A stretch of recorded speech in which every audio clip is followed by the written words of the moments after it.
വചനത്തിൽ നിന്ന് അല്പസമയങ്ങൾ നമുക്ക് ചിന്തിക്കാം. കർത്താവിൻ്റെ വലിയൊരു ദാസൻ സമയത്തെ പറ്റി പറഞ്ഞിട്ടുണ്ട്. നിശ്ചയിക്കപ്പെട്ട സമയത്ത് ഈ ശുശ്രൂഷ അവസാനിപ്പിക്കുവാൻ കർത്താവിൽ ആശിക്കുകയും ശരണപ്പെടുകയും ചെയ്യുന്നു.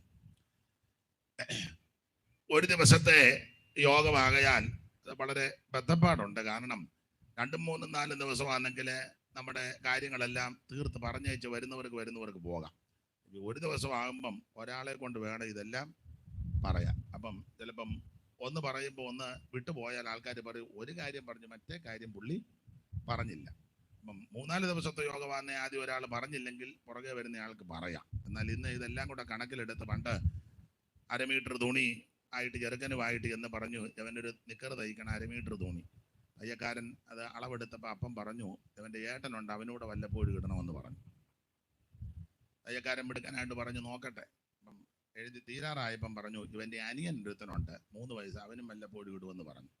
8 വയസ്സ് ഉള്ളവൻ്റെ അളവാണ് എടുത്തത്. 1/2 മീറ്റർ തുണിയുള്ളു. 12 ഉള്ളവനിടും, 3 വയസ്സുള്ളവനും ഇടും. പിന്നെ തയ്യക്കാരൻ വലിയ തയ്യലില്ലാതിരുന്നത് കൊണ്ട് ഉള്ളതാട്ടെ പോകണ്ടെന്ന് ഓർത്ത് ഒപ്പിക്കാന്ന് പറഞ്ഞു. ഇതെല്ലാം പറഞ്ഞേച്ച് ഇറങ്ങി മുറ്റത്ത് വന്നവൻ പറഞ്ഞു വല്ലപ്പോഴും ഞാനും ഒന്ന് ഇടുമെന്ന് പറഞ്ഞു. അപ്പന അപ്പം 1/2 മീറ്റർ തുണിയോ ഉള്ളു. 8 വയസ്സുകാരൻ്റെ അളവാണ് എടുത്തത്. ഇടുന്നത് 3-4 പേരാണ് ഇടുന്നത്. അപ്പോൾ ഇതെല്ലാം കൂടെ കണക്കിലെടുത്ത് ഇന്ന് രാത്രി നമുക്ക് അല്പസമയങ്ങൾ തിരുവചനം ധ്യാനിക്കാം. ഈ രാത്രി യോഗത്തിനായിട്ട് ദൈവത്തെ സ്തുതിക്കുന്നു. എന്നെ പരിചയമില്ലാത്തവരാരേലും ഉണ്ടെങ്കിൽ അവരുടെ അറിവിന് എൻ്റെ വീട് കാവാലത്താണ്. ഈ മാർഗത്തിൽ വരുവാൻ ദൈവം എനിക്ക് കൃപ നൽകി. ഒരു ഹൈന്ദവ പശ്ചാത്തലത്തിൽ നിന്നാണ് ഈ മാർഗത്തിൽ വരുവാൻ ഇടയായത്. സുഖമില്ലാതെ വളരെ പ്രയാസപ്പെട്ടു. ചികിത്സകൾ ഏറെ ചെയ്തു. അന്നത്തെ വിശ്വാസ ആചാര അനുഷ്ഠാനങ്ങൾ അനുസരിച്ച് പല കാര്യങ്ങൾ ചെയ്തു. എനിക്ക് വേണ്ട വിധത്തിൽ ആശ്വാസമോ വിടുതലോ ലഭിച്ചില്ല. വിസ്തരിക്കുന്നില്ല, അധികം വിവരിക്കുന്നില്ല. ഒരു സന്ധ്യയ്ക്ക് ക്ഷേത്രദർശനം നടന്ന് ദീപാരാധനയെല്ലാം കഴിഞ്ഞ് വീട്ടിലേക്ക് വരുന്ന സന്ദർഭത്തിൽ ഇതുപോലെ ഒരു വീടിൻ്റെ മുറ്റത്ത് ഒരു യോഗം ഉണ്ട്. മുറ്റത്തെ യോഗം എനിക്ക് വലിയ ഇഷ്ടമാണ്. ആ മുറ്റത്തെ യോഗം ദൂരെ മാറി മരത്തിന് മറഞ്ഞു നിന്ന് യോഗം ശ്രദ്ധിച്ചു. അവിടെയുള്ള ദൈവമക്കൾ പ്രാർത്ഥിക്കുകയും ദൈവത്തെ ആരാധിക്കുകയും ചെയ്യുന്നത് കണ്ടു. ഒന്നും മനസ്സിലായില്ലെങ്കിലും അല്പസമയം അത് വീക്ഷിച്ചു. അപ്പോൾ ആ സമീപത്തോടെ ഒരു പയ്യൻ വന്നു. ആ പയ്യനോട് പറഞ്ഞു എനിക്ക് വേണ്ടി പ്രാർത്ഥിക്കാൻ ഉപദേശിമാരോട് പറയണം. അങ്ങനെ ആ പയ്യൻ ചെന്ന് പറഞ്ഞു. അവിടെയുള്ള ദൈവദാസന്മാർ പ്രാർത്ഥിക്കാൻ താല്പര്യപ്പെട്ടു. എന്നെ മുന്നോട്ട് ക്ഷണിച്ചു. പ്രാർത്ഥനയ്ക്ക് അപേക്ഷിച്ചതുകൊണ്ട് അറച്ചും മടിച്ചു വാന്തയിലും മുൻപോട്ട് നടന്നു ചെന്നു. അന്ന് രാത്രി അവിടെയുള്ള ദൈവമക്കളും ദൈവദാസന്മാരും ഒന്ന് ചേർന്ന് എനിക്ക് വേണ്ടി പ്രാർത്ഥിച്ചു. കർത്താവിൻ്റെ ദാസന്മാരിൽ ചിലര് എൻ്റെ ശിരസിൽ കൈവച്ച് പ്രാർത്ഥിച്ചു. ആ രാത്രി യേശു എന്നെ സൗഖ്യമാക്കി. യേശു സൗഖ്യമാക്കി. ഉദ്ദേശം ആ രാത്രിയിൽ ഒരു 11:45 രക്ഷിക്കപ്പെടുവാൻ എന്ന് പറഞ്ഞാൽ യേശു ക്രിസ്തുവിനെ രക്ഷിതാവായി സ്വീകരിപ്പാൻ ദൈവം ഭാഗ്യം നൽകി. അങ്ങനെയാണ് ഈ മാർഗത്തിൽ വരുവാൻ ഇടയായത്. എന്ന് പറഞ്ഞാൽ ആരും നിർബന്ധിച്ചതല്ല, സമ്മർദ്ദം ചെലുത്തിയതല്ല. എന്തെങ്കിലുമൊക്കെ വാഗ്ദാനങ്ങളോ ഒക്കെ പറഞ്ഞ് അങ്ങനെ ചില ധാരണകളുണ്ട്.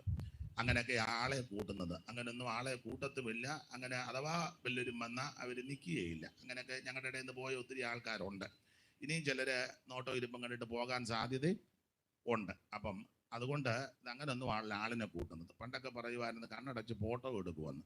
നിങ്ങൾ ഇങ്ങോട്ട് വന്ന് നോക്കിയാൽ പ്രാർത്ഥിക്കാന്ന് പറഞ്ഞാൽ പോലും കണ്ണടക്കിയല്ല, പിന്നെ ആ ഫോട്ടോ വയ്ക്കും. പ്രാർത്ഥിക്കാന്ന് പറയുമ്പോൾ ഉടനെ നോക്കുകയല്ലേ എല്ലാവരും. അപ്പം അതൊക്കെ ഓരോ ധാരണകളുണ്ട്. പിന്നെ നമ്മളെ പറ്റി ഒരു ധാരണയുണ്ട്, പ്രാർത്ഥിച്ചു കൊല്ലുവന്ന്. അങ്ങനെയാണെങ്കിൽ ഞങ്ങളെ വിളിച്ചാൽ മതിയല്ലോ. എത്രയോ വീട്ടിൽ ആൾക്കാർ പോകാൻ താല്പര്യപ്പെട്ടിരിക്കുന്നു. ഇത് പ്രാർത്ഥിച്ചു കൊല്ലുകയല്ല. ഞങ്ങൾ പ്രാർത്ഥിച്ച് ഒത്തിരി പേര് ജീവിച്ചിട്ടുണ്ട്. യേശു അവർക്ക് ജീവൻ കൊടുത്തിട്ടുണ്ട്. നമ്മളെ പറ്റി ഇങ്ങനെ ഒത്തിരി ധാരണകളാണ്. ആലോഗ്യം ഉണ്ടാക്കുന്നവരെ, അലപ്പറ ഉണ്ടാക്കുന്നവരെ. ഇപ്പം പിന്നെ അങ്ങനൊന്നുമില്ല, അലപ്പറയൊന്നും ഇല്ല. പണ്ടൊക്കെ സന്ധ്യയാകുമ്പോൾ തമ്പേറുമൊക്കെ അടിച്ച് പാട്ട് പാടി ആത്മാവ് നിറഞ്ഞ് നാട്ടുകാർ പറയുന്ന ഭാഷ അയ്യോ പൊത്തോന്ന് ഇതുങ്ങളെല്ലാം കൂടെ കിടന്നു പോകും. ഇപ്പം നമ്മൾ അനങ്ങുന്ന പോലും ഇല്ല. ഇവിടെ വന്നിട്ടും വലിയ അനക്കമൊന്നും ഇല്ലല്ലോ. അപ്പോൾ പഴയ അലപ്പറയൊന്നും ഇപ്പം ഇല്ല. അതുകൊണ്ട് ആൾക്കാർക്ക് വലിയ എതിരില്ല. ദൈവത്തിന് മഹത്വം. എന്തായാലും ഈ സന്ധ്യയ്ക്ക് ഇത്രയും പേര് വന്ന് കുത്തിയിരിക്കുന്നില്ല, അത് തന്നെ വലിയ കാര്യം. ദൈവം നിങ്ങളെ എല്ലാവരെയും അനുഗ്രഹിക്കട്ടെ. എന്തായാലും പല തെറ്റിദ്ധാരണ നമ്മളെ പറ്റിയുണ്ട്. അത് ചിലതൊക്കെ മാറ്റുന്നത് നല്ലതാണ്. ഇത് ആളെ കൂട്ടുകയല്ല, സമ്മർദ്ദം ചെലുത്തുകയല്ല, നിർബന്ധിക്കുകയല്ല, മതം മാറ്റുകയല്ല, മറ്റേ മോഹന വാഗ്ദാനം ഒന്നും കൊടുക്കുകയല്ല. യേശുവിനെ പറ്റി പറയുകയാണ്. യേശു ക്രിസ്തു ഒരു വിഭാഗത്തിനും ഒരു സംഘത്തിനും സംഘടനയ്ക്കും വേണ്ടി വന്ന വ്യക്തിത്വമല്ല. അവിടുന്ന് മുഴു ലോകത്തിൻ്റെയും ദൈവമാണ്. ആ യേശുവിനെ പറ്റിയാണ് ഈ രാത്രിയിൽ ഇവിടെ വിളംബരം ചെയ്യുന്നത്. അത് സന്തോഷത്തോടെ കേൾക്കുവാനും അതിൽ സഹകരിപ്പാനും എത്തിച്ചേർന്നിരിക്കുന്ന ബഹുമാന്യരാകുന്ന എല്ലാ പ്രിയപ്പെട്ടവരെയും സർവജ്ഞനായ ദൈവം ഉത്തരോത്തരം അനുഗ്രഹിക്കട്ടെ എന്ന് വീണ്ടും പ്രാർത്ഥിക്കുകയും നിങ്ങളെ ആശീർവദിക്കുകയും ചെയ്യുന്നു. ദൈവം നിങ്ങളെ അനുഗ്രഹിക്കുമാറാകട്ടെ. യോഹന്നാന്റെ സുവിശേഷം 11-ാം അധ്യായത്തിന്റെ 25-ാമത്തെ തിരുവെടുത്താണല്ലോ ഇവിടെ പൊതുവിൽ വായിച്ച് കേട്ടത്. കർത്താവിന് മഹത്വം. എന്താണ് സുവിശേഷം? സുവിശേഷം എന്തെന്ന് ചോദിച്ചാൽ അത് മറ്റൊന്നുമല്ല, യേശു ക്രിസ്തുവ, ഒരു വ്യക്തി. അത് കർത്താവാകുന്ന യേശു ക്രിസ്തു. ദാവീദിന്റെ സന്തതിയായി ജനിച്ച് മരിച്ച് അടക്കപ്പെട്ട് ഉയർത്തെഴുന്നേറ്റ യേശു ക്രിസ്തുവിനെ ഓർത്തുകൊള്ളുവീൻ. അതാകുന്നു സുവിശേഷം. അതാണ് ഇവിടെ സംസാരിക്കുന്നത്. സുവിശേഷം എന്ന് പറഞ്ഞാൽ നല്ല വാർത്തയാണ്. ആർക്കും കേൾക്കാൻ കൊള്ളാവുന്ന, ആർക്കും ഉൾക്കൊള്ളാൻ കൊള്ളാവുന്ന, കേട്ടാൽ പ്രയാസവും ബുദ്ധിമുട്ടും വരാത്ത വിധത്തിലുള്ള നല്ല വാർത്തയാണ് സുവിശേഷം. ഗുഡ് ന്യൂസ്, സദ്വർത്തമാനം. അതാണ് യേശു ക്രിസ്തു. ദൈവത്തിന് മഹത്വം. എന്താ ക്രിസ്തുയേശുവിന്റെ വിശേഷത? ലൂക്കോസിന്റെ സുവിശേഷത്തിൽ നാം വായിക്കുന്നത് സർവ്വജനത്തിനും ഉണ്ടാകുവാനുള്ള ഒരു മഹാസന്തോഷം. അതാണ് ക്രിസ്തു, യേശു ക്രിസ്തു. ദൈവത്തിന് മഹത്വം. ഈ പ്രാരംഭ കാലയളവിൽ എന്ന് പറഞ്ഞ ഞാൻ വിശ്വാസമാർഗത്തിൽ വന്ന സന്ദർഭത്തിൽ, ദൈവത്തിന് മഹത്വം, ഞാൻ എപ്പോഴും പറയാറുണ്ട്, ഇത് ഒരു ദിവസത്തെ യോഗമായതുകൊണ്ട് വീണ്ടും ആവർത്തിക്കേണ്ടതുണ്ട്. കർത്താവിന് മഹത്വം. അപ്പോൾ ഞാൻ ഈ മാർഗത്തിൽ വന്നപ്പോൾ ആദ്യം ധരിച്ചത് 4 സുവിശേഷം ഉണ്ടെന്നാണ് ധരിച്ചത്. കാരണം അങ്ങനെ പുതിയ നിയമത്തിലെ ആദ്യ പുസ്തകങ്ങളാകുന്ന മത്തായി എഴുതിയ സുവിശേഷം, മർക്കോസ് എഴുതിയ സുവിശേഷം, ലൂക്കോസ് എഴുതിയ സുവിശേഷം, യോഹന്നാൻ എഴുതിയ സുവിശേഷം, ഈ സുവിശേഷങ്ങൾ വായിച്ചപ്പോൾ ആദ്യം ധരിച്ചത് 4 സുവിശേഷമുണ്ടെന്നാണ്. എന്നാൽ സഭയിൽ വന്ന് ദൈവദാസന്മാരും ദൈവമക്കളും ദൈവവചനം പഠിപ്പിക്കുകയും അത് കേട്ട് പഠിച്ചപ്പോൾ ബോധ്യപ്പെട്ടു, സുവിശേഷം 4 ഇല്ല, സുവിശേഷം 1 ഉള്ളൂ. അത് കർത്താവാകുന്ന യേശു ക്രിസ്തു. പിന്നെ എന്തുവാ ഈ 4 പേരും എഴുതിയിരിക്കുന്നത്? അത് യേശു ക്രിസ്തുവിന്റെ വിശേഷതകളെ പറ്റിയാണ് എഴുതിയിരിക്കുന്നത്. എന്തുവാ യേശു ക്രിസ്തുവിന്റെ വിശേഷത? അത് പ്രത്യേകമായിട്ട് 4 കാര്യങ്ങൾ അവിടെ 4 സുവിശേഷത്തിൽ പഠിക്കുന്നുണ്ട്. 1, യേശു ക്രിസ്തു രാജാതി രാജാവാണ്. 2, യേശു ക്രിസ്തു സമ്പൂർണ്ണ മനുഷ്യനായി ഈ ഭൂമിയിൽ ജീവിച്ച വ്യക്തിത്വമാണ്. 3, യേശു ക്രിസ്തു ദാസരൂപമെടുത്ത മഹത് വ്യക്തിയാണ്. 4, യേശു ക്രിസ്തു നിത്യ സത്യ ഏക ദൈവമാണ്. അപ്പൊ യേശുക്രിസ്തുവിന്റെ രാജ്യത്വം, യേശുക്രിസ്തുവിന്റെ ദാസ്യത്വം, യേശുക്രിസ്തുവിന്റെ മനുഷ്യത്വം, യേശുക്രിസ്തുവിന്റെ ദൈവത്വം, ഇതാണ് മത്തായി, മർക്കോസും ലൂക്കോസും യോഹന്നാനും എഴുത്തിൽ കൂടി ആമൻ വരച്ചു കാട്ടുകയും എടുത്തു കാട്ടുകയും ചെയ്തിരിക്കുന്നത്. കർത്താവിന് മഹത്വം. തന്നെയുമല്ല, പല ഉദ്ദേശത്തോടു കൂടിയായി ഇവര് ഉദ്ദേശം ഒന്നെങ്കിലും പലരെ ഉന്നം വെച്ച. മത്തായി യഹൂദന്മാരെ ഉന്നം വെച്ചാണ് എഴുതിയിരിക്കുന്നത്. കാരണം അതുകൊണ്ട് യഹൂദന്മാർക്ക് പാരമ്പര്യം ഇഷ്ടമാണ്, പാരമ്പര്യം. അതുകൊണ്ടാണ് മത്തായിയുടെ എടുത്ത് മത്തായി സുവിശേഷം 1-ാം അധ്യായത്തിന്റെ 1 മുതൽ വായിക്കുമ്പോൾ നമുക്ക് ബോധ്യപ്പെടും, അബ്രഹാമിന്റെ പുത്രനായി ദാവീദിന്റെ പുത്രനായി യേശു ക്രിസ്തുവിന്റെ വംശാവലി. അപ്പോൾ യഹൂദന്മാർക്ക് വംശാവലി ഇഷ്ടമാണ്. നമ്മുടെ ഇടയിലും ചിലർക്ക് വംശാവലി ഇഷ്ടപ്പെടുന്നവരുണ്ട്. അത് കൂടെ എന്ന് പറയുന്നതും ആരെങ്കിലും പറയാൻ കുറച്ചുകൂടെ തൃപ്തിയാണ്. അവർക്ക് പറയാൻ എപ്പോഴും ഒക്കത്തില്ല. ഒന്ന് പറഞ്ഞാൽ പറയുന്ന ആളൊന്ന് പറഞ്ഞാന്നില്ല, പിന്നെ എന്തിനാ അച്ചായൻ കൂടിയത് പറയുന്നെന്ന് ചോദിക്കും. എന്നാൽ പുറത്തുനിന്ന് വരുന്ന ഒരാൾ ഒന്നുകൂടെ പറഞ്ഞാൽ അവരുടെ മുഖം ഒന്ന് വികസിക്കുകയും ഒന്നുകൂടെ അവർക്കൊരു ഇളക്കം ഉണ്ടാകും. അങ്ങനെ ഉള്ള ആൾക്കാർ നമ്മുടെ ഇടയിലുണ്ട്. യഹൂദന്മാർക്ക് ഈ ഒരു പ്രകൃതം ഉണ്ടായിരുന്നു. അപ്പോൾ പാരമ്പര്യം ഈ ഇവരുടെ പിതാക്കന്മാരെ പറ്റി പറയുന്നത് വലിയ ഇഷ്ടമാണ്. അബ്രഹാമാണ് ഇവരുടെ പിതാവ്. അബ്രഹാമിൽ തുടങ്ങിയാണ് മത്തായി എഴുതിയിരിക്കുന്നത്. അബ്രഹാമിന്റെ പുത്രനായി ദാവീദിന്റെ പുത്രനായി യേശു ക്രിസ്തുവിന്റെ വംശാവലി. അബ്രഹാം ഇസഹാക്കിനെ ജനിപ്പിച്ചു, ഇസഹാക്ക് യാക്കോബിനെ ജനിപ്പിച്ചു, യാക്കോബ് യഹൂദ അവന്റെ സഹോദരന്മാരെയും ജനിപ്പിച്ചു, യഹൂദ താമാറിൽ പേരസിനെയും സേരകനെയും ജനിപ്പിച്ചു. അങ്ങനെ പിതാക്കന്മാരുടെ ചരിത്രം, ആ പേരുകളൊക്കെ വിസ്തരിക്കുന്നു. അത് അവർക്ക് ഇഷ്ടമാണ്. അപ്പൊ അവരെ ഉന്നം വെച്ച എഴുത്തിന്റെ ഉദ്ദേശം. എന്നാൽ മർക്കോസ് എഴുതിയത് റോമാക്കാരാണ് അന്നത്തെ ഭരണകർത്താക്കൾ, രാഷ്ട്രീയ കർത്താക്കൾ. അവർ ഭരണം അവരാണ് നടത്തുന്നത്. അപ്പൊ അവരെ ഉന്നം വെച്ചാണ് മർക്കോസ് എഴുതിയിരിക്കുന്നത്. കർത്താവിന് മഹത്വം. അതുകൊണ്ടാണ് വളരെ ചുരുങ്ങിയ അധ്യായം കൊണ്ട് കാര്യങ്ങളെല്ലാം ക്രമപ്പെടുത്തി. റോമാക്കാർക്ക് നമ്മുടെ ഭാഷ പറഞ്ഞാൽ വലിച്ചു നീട്ടി പറയുന്നൊന്നും ഇഷ്ടമല്ല, കാര്യം പെട്ടെന്ന്. ഇന്ന് ബഹുമാനപ്പെട്ട ഐസക് പാസ്റ്റർ വളരെ പെട്ടെന്ന കാര്യങ്ങൾ ക്രമീകരിച്ചത്. ഇത് റോമാക്കാരുടെ ഒരു പാഠം പോലെ എനിക്കും തോന്നിയത്. സാധാരണയാണെങ്കിൽ അധ്യക്ഷൻ ഒരു പ്രസംഗിച്ചാൽ പിന്നെ നമുക്ക് പ്രസംഗിക്കാൻ ഭാഗ്യവും കാണുകയില്ല. അദ്ദേഹത്തിന് നന്നായിട്ട് വേദപുസ്തകം അറിയാം. അദ്ദേഹത്തിൻ്റെ പ്രസംഗം ഞാൻ കേട്ടിട്ടുണ്ട്. അദ്ദേഹത്തിൻ്റെ വീട്ടിൽ ഞാൻ ദൈവകൃപയിൽ പോയി ശുശ്രൂഷിച്ചിട്ടുണ്ട് ഒരു 10-20 വർഷം മുമ്പ്. ആ പഴയ തറവാട്ടിൽ, അതിപ്പോഴും ഉണ്ടോ, ആ വീട്ടിൽ തിരുവല്ല ടൗൺ സഭയിൽ ഇരിക്കുമ്പോഴും വന്ന് ശുശ്രൂഷിപ്പാനിടയായിട്ടുണ്ട്. അദ്ദേഹത്തിൻ്റെ ക്ലാസ്സും പ്രസംഗമൊക്കെ ഞാൻ കേട്ടിട്ടുണ്ട്. വചനത്തിൽ നല്ല തിട്ടവും പരിജ്ഞാനമുള്ള മാന്യ കർത്തദാസന, ദൈവത്തിന് മഹത്വം. അപ്പോൾ അദ്ദേഹം നന്നായിട്ട് സംസാരിക്കും. പക്ഷേ റോമാക്കാർക്ക് മർക്കോസ് എഴുതിയതുപോലെ വളരെ ഷോർട്ടായിട്ട് കാര്യം 3 വാക്യമേ എടുത്തുള്ളൂ. അത് പറഞ്ഞ് പെട്ടെന്ന് ശുശ്രൂഷയ്ക്ക് അവസരം തരികയായിരുന്നു. ദൈവം സഹായിക്കുകയും ദീർഘായുസ് കൊണ്ട് തൃപ്തി വരുത്തുകയും ചെയ്യട്ടെ.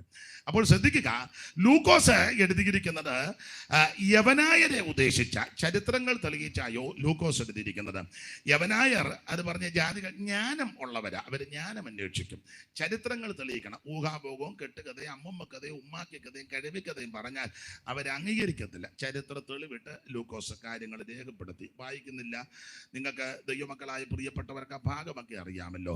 ക്രിസ്തുവേശുവിൻ്റെ തിരുപ്പിറവി, അവിടുത്തെ പേർവഴി ചാർത്തല്, അവിടുത്തെ ശുശ്രൂഷയുടെ ആരംഭം. ആ സമയത്തെല്ലാം ഭരിച്ചവര്, ഗവർണർമാര്, നാടുവാഴികള്, മഹാപുരോഹിതന്മാർ, ഇവരൊക്കെ ആരൊക്കെയാണെന്ന് തെളിയിച്ച് ചരിത്ര തെളിവിട്ടാണ് ലൂക്കോസ് എഴുതിയിരിക്കുന്നത്. കർത്താവിന് മഹത്വം. എന്നാൽ ഇതിനെല്ലാം വിഭിന്നമാണ് യോഹന്നാന്റെ എഴുത്ത്. യോഹന്നാന്റെ എഴുത്തിന്റെ ഉദ്ദേശം യേശു ദൈവമാണെന്ന് തെളിയിച്ചിരിക്കുക. യേശുക്രിസ്തുവാണ് ഏക ദൈവം, യേശുക്രിസ്തു സത്യദൈവം, യേശുക്രിസ്തു നിത്യദൈവം, യേശുക്രിസ്തു സാക്ഷാൽ ദൈവം. ദൈവത്തിന് മഹത്വം. യേശുക്രിസ്തു ഒരു വിഭാഗത്തിന്റെ, മതത്തിന്റെ, സംഘടനയുടെ, സംഘത്തിന്റെ ദൈവമല്ല. അവിടുന്ന് മുഴു ലോകത്തിന്റെ ദൈവമാണ്. ദൈവത്തിന് മഹത്വം. രാമപുരത്ത് വാര്യര് കുചേലവൃത്തത്തിന്റെ പ്രാരംഭ ഭാഗത്തൊരു പ്രയോഗം കൊടുത്തിട്ടുണ്ട്.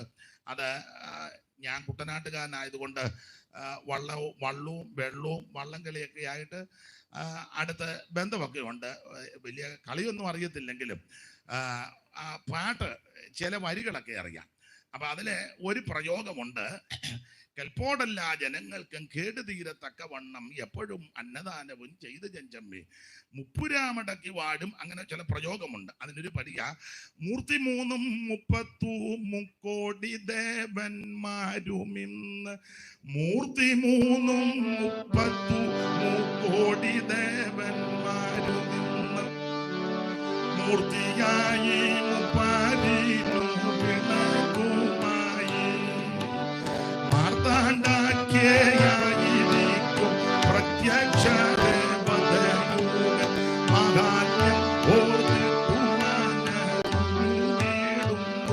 വ്യാഖ്യാനിക്കുന്നില്ല, വിസ്തരിക്കുന്നില്ല, ആ ഭാഗം അങ്ങ് വിട്ടേക്കാം.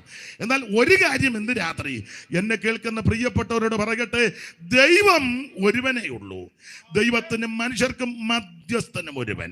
യാക്കോബിന്റെ ലേഖനം പഠിപ്പിക്കുക, ദൈവം ഏകൻ, പിശാചുക്കൾ വിശ്വസിക്കുകയും വിറയ്ക്കുകയും ചെയ്യുന്നു. ഏക സത്യ നിത്യ ദൈവമായ നമ്മുടെ കർത്താവാകുന്ന യേശുക്രിസ്തു. പൗലോസ് തൻ്റെ ലേഖനത്തിൽ കൊടുത്തിരിക്കുന്ന ഭാഷാപ്രയോഗം നിങ്ങൾക്കറിയാം. ഞാൻ ഈ പറയുന്ന കാര്യമെല്ലാം ദൈവമക്കൊക്കെ മനപ്പാടമാണ്. അത് നിങ്ങളുടെ ഇരിപ്പ് കാണുമ്പോൾ അറിയാം. ഇതൊക്കെ ഞങ്ങൾക്ക് അറിയാവുന്ന കാര്യമാണ്. അത് നിങ്ങളുടെ മുഖം കാണുമ്പോൾ എനിക്കറിയാം. ഇതൊക്കെ ഞങ്ങൾക്ക് അല്ല, നിങ്ങളെ ഉദ്ദേശിച്ചല്ല ഈ യോഗം വെച്ചേക്കുന്നത്. സ്തോത്രം. നിങ്ങൾ പിന്നെ വന്നത് എന്തിനാന്ന് ചോദിച്ചാൽ ഈ ശുശ്രൂഷയുടെ അനുഗ്രഹത്തിന് പ്രാർത്ഥിക്കണം. ഞാൻ പറയുന്ന വാക്യം തെറ്റരുത്. അഥവാ ഞാൻ തെറ്റിയാൽ നിങ്ങൾക്കറിയാമല്ലോ, നിങ്ങൾ ചുണ്ടനക്കെ കാണിക്കണം, അത് പൂരിപ്പിക്കാം. അപ്പം ഞാനത് ബുദ്ധിയോടെ കൈകാര്യം ചെയ്യാം. അപ്പം നിങ്ങൾ ഇന്ന് ഇപ്പം തുള്ളിച്ചാടുമെന്ന് എനിക്ക് തോന്നുന്നില്ല. അല്ലെങ്കിൽ നിങ്ങൾ വലിയ ചാട്ടമില്ലല്ലോ. അപ്പൊ അതുകൊണ്ട് ഇന്ന് രാത്രി മറ്റുള്ളവരെയും കൂടെ ഉദ്ദേശിച്ച ഈ ശുശ്രൂഷ ഇവിടെ നടക്കുന്നത് എന്ന് പറഞ്ഞാൽ യേശുക്രിസ്തു ഏകദൈവം. ആമേൻ. പൗലോസ് തന്റെ ലേഖനത്തിൽ കൊടുത്തിരിക്കുന്ന പ്രയോഗം മഹാദൈവവും നമ്മുടെ രക്ഷിതാവുമാകുന്ന യേശുക്രിസ്തു. യെശയ്യാ പ്രവചന 9-ാം അധ്യായത്തിന്റെ 6-ാമത്തെ വാക്യത്തിൽ നമ്മുടെ കർത്താവാകുന്ന ക്രിസ്തുവേശു ജനിക്കുന്നതിന് 1700 കൊല്ലം മുമ്പ് പ്രവചനക്കുന്ന് കയറി പ്രവചനാത്മാവിൽ ക്രിസ്തുവിന്റെ തിരുപ്പിറവിയോടുള്ള ബന്ധത്തിൽ, തിരുജനനത്തോടുള്ള ബന്ധത്തിൽ യെശയ്യാ പ്രവാചകൻ പ്രവചിച്ച പ്രവചന സൂക്തം അറിവുള്ളതായെങ്കിലും ഒന്ന് വായിച്ചോ. കർത്തദാസൻ 9:6, യെശയ്യാ പ്രവചനം 9:6. നമുക്ക് ഒരു ശിശു ജനിച്ചിരിക്കുന്നു, നമുക്ക് ഒരു ശിശു ജനിച്ചിരിക്കുന്നു, പിന്നെ നമുക്ക് ഒരു മകൻ നൽകപ്പെട്ടിരിക്കുന്നു. ആധിപത്യം അവിടുത്തെ തോളിലിരിക്കും. പിന്നെ അവന് അത്ഭുത മന്ത്രി, അവിടുന്ന് അത്ഭുത മന്ത്രി, പിന്നെ വീരനാം ദൈവം. മതി. അപ്പോൾ യേശുക്രിസ്തുവിന്റെ തിരുപ്പിറവിക്ക് 100 കൊല്ലം മുമ്പ് പ്രവചനാത്മാവിൽ നിറഞ്ഞ് പ്രവചന സൂക്തമായിട്ട് യെശയ്യാവ് 9:6 രേഖപ്പെടുത്തിയിരിക്കുക. അവിടുന്ന് നമുക്കൊരു ശിശു ജനിച്ചിരിക്കുന്നു, ഒരു മകൻ നൽകപ്പെട്ടിരിക്കുന്നു, ആധിപത്യം അവന്റെ തോളിലിരിക്കുവാൻ, അത്ഭുത മന്ത്രി, വീരനാം ദൈവം. യേശുക്രിസ്തു വീരനാം ദൈവമാണ്. പൗലോസ് പറയാം, മഹാദൈവവും നമ്മുടെ രക്ഷിതാവുമാകുന്ന യേശുക്രിസ്തു.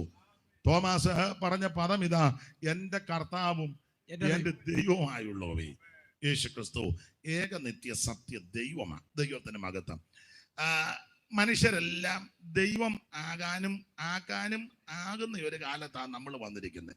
ഒരല്പം അത്ഭുത സിദ്ധിയോ വിശേഷത കൊണ്ടോ ഉടനെ പിടിച്ചെങ്കിൽ ദൈവം ആകുക, അങ്ങനെ ഒരു കാലത്തിലേക്കാണ് വന്നിരിക്കുന്നത്. ചിലർക്ക് അങ്ങനെ ദൈവം കളിക്കാൻ നല്ല തന്മയത്വം ഉണ്ട്. അവര് ദൈവം കളിച്ച് കാശ് ഉണ്ടാക്കുന്നതാണ്. നമ്മൾ ദൈവം കളിച്ചാലൊന്നും കാശ് കിട്ടുകയില്ല, സ്തോത്രം പറയാൻ പോലും നിങ്ങളെ കൊള്ളുകയില്ല, പിന്നെ അതിന് ദൈവം കളിക്കാന്. എന്നാൽ ഈ സന്ധ്യക്ക് വന്നിരിക്കുന്നല്ലോ, വലിയ കാര്യം. അപ്പോൾ മനുഷ്യരാരും ദൈവമല്ല, സകലത്തെയും സൃഷ്ടിച്ച ഒരു ദൈവമുണ്ട്. ഈ കാണുന്ന സകല അണ്ടകടാകത്തെയും ബ്രഹ്മാണ്ട കോടിടാണ്ടത്തെ, ബ്രഹ്മാണ്ടം കോടിടാണ്ടം പ്രകടിത ഘടകം തൽപ്പലാണ്ടം തൃണാണ്ടം പണ്ടം പണ്ടം പണ്ടം. അപ്പൊ ഈ കാണുന്ന അണ്ടകടാകം, ഈ ഹരിനാമകീർത്തനത്തില് ഒരു പ്രയോഗമുണ്ട്. പണ്ട് നാമം ചൊല്ലിയിട്ടുള്ളത് ഹൈന്ദവരായ പ്രിയപ്പെട്ടവർക്ക് അറിയാം. നക്ഷത്രപംക്തികളുമിന്ദു പ്രകാശവുമൊളിക്കും ദിവാകരനുദിച്ചങ്ങുയർന്നളവിൽ പക്ഷിഗണം ഗരുഡനെ കണ്ടു കൈ തൊഴുതു രക്ഷിക്കയന്നടിമ. പണ്ട് ചൊല്ലിയിട്ടുള്ളതാണ്. അപ്പോൾ ഈ കാണുന്ന നക്ഷത്ര പങ്ക്തികള്, ഈ കാണുന്ന കോടി നക്ഷത്രങ്ങളാണ്. നക്ഷത്ര പുസ്തകം പഠിപ്പിക്കുന്നത്, വേദപുസ്തകം പഠിപ്പിക്കുന്നത് നക്ഷത്രത്തെ വാരി വതറിയിട്ടിരിക്കുക. കോടിക്കണക്കിന് ലക്ഷക്കണക്കിന് കോടിക്കണക്കിന് നക്ഷത്രങ്ങൾ. 9 കോടിയോട് 30 ലക്ഷം മൈൽ അമ്പരക്കുമാർ അകലത്തിലാണ് അസ്കരൻ പ്രേക്ഷകർ എണ്ണിയിട്ടുള്ള നക്ഷത്രം ആകമാനം സൂക്ഷ്മമായി 60 കോടി എന്ന് അന്നെണ്ണിയപ്പോൾ ഇപ്പോഴും പലതും കണ്ടുപിടിച്ചുകൊണ്ടിരിക്കുക. എന്തേലും ഒരു തരി കണ്ടാൽ പിന്നെ ശാസ്ത്രലോകം ആ ഒരാഴ്ച മുഴുവൻ മനോരമയുടെ ഫ്രണ്ട് പേജിലെല്ലാം ഇത് തന്നെ, കണ്ട പുള്ളിയും കാണിച്ച പുള്ളിയും കണ്ടുപിടിച്ച പുള്ളിയും പോയ പുള്ളി. എന്നാൽ ആമ കോടിക്കണക്കിന് നക്ഷത്രങ്ങളെ ഇനി കണ്ടുപിടിക്കാനുണ്ട്. അത് ദൈവം തമ്പുരാൻ വാരി വതറിയിട്ടിരിക്കുക. ഈ നക്ഷത്രത്തെ, ഈ ഗാലക്സികള്, സൂര്യനെ, ചന്ദ്രനെ, ഭൂമിയെ, സർവ്വചരാചരങ്ങള്, ആമ സകല വൃക്ഷലതാദികളെയും പക്ഷി മൃഗാദികളെയും ഭൂചര ഖേചര വസ്തുക്കള് മുഴുവൻ സൃഷ്ടിച്ച ഒരുവനുണ്ട്, സർവജ്ഞനായ ദൈവം. ഈ കാണുന്ന സകലത്തെയും സൃഷ്ടിച്ചവൻ സർവജ്ഞനായ ദൈവമാ. വായിച്ച വെളിപ്പാട് പുസ്തകം 4-ാം അധ്യായത്തിന്റെ 11-ാമത്തെ വാക്യം അറിവുള്ള വാക്യമാ. എങ്കിലും ഒന്ന് വായിച്ചോ. ദൈവമക്കൾക്ക് ഇതെല്ലാം പരിചയമാ. അറിയാത്ത ആരേലും ഉണ്ടെങ്കിൽ അവരുടെ അറിവിന് ഇങ്ങനെയൊക്കെ ഉള്ളതാണെന്ന് അറിയാനാ ഈ വായിപ്പിക്കുന്നത്. വെളിപ്പാട് 4:11. കർത്താവേ നീ സൃഷ്ടിച്ചവനും, കർത്താവേ നീ സർവവും സൃഷ്ടിച്ചവനും, എല്ലാം നിന്റെ ഇഷ്ടം ഹേതുവാൽ ഉണ്ടായതും സൃഷ്ടിക്കപ്പെട്ടതുമാകയാൽ മഹത്വവും ബഹുമാനവും ശക്തിയും കൈക്കൊള്ളുവാൻ യോഗ്യൻ എന്ന് പറഞ്ഞുകൊണ്ട് അവിടുന്ന് മാത്രമാണ് യോഗ്യൻ. എന്ത്? ഈ കാണുന്ന സകലത്തെ സൃഷ്ടിച്ച അവൻ സർവജ്ഞനായ ദൈവം, ഏകദൈവം, നിത്യദൈവം, സത്യദൈവം, ജീവനുള്ള ദൈവം. ഈ ആയുസ് നമുക്ക് ലഭിച്ച ഏറ്റവും വലിയ ഭാഗ്യം ഈ കർത്താവിനെ ആരാധിക്കുന്നതാണ്. പഞ്ചഭൂത നിർമ്മാതാവായി വഞ്ചനയില്ലാത്തവനായി, പഞ്ചഭൂത നിർമ്മാതാവായി വഞ്ചനയില്ലാത്തവനായി, പഞ്ചഭൂത നിർമ്മാതാവായി വഞ്ചനയില്ലാത്തവനായി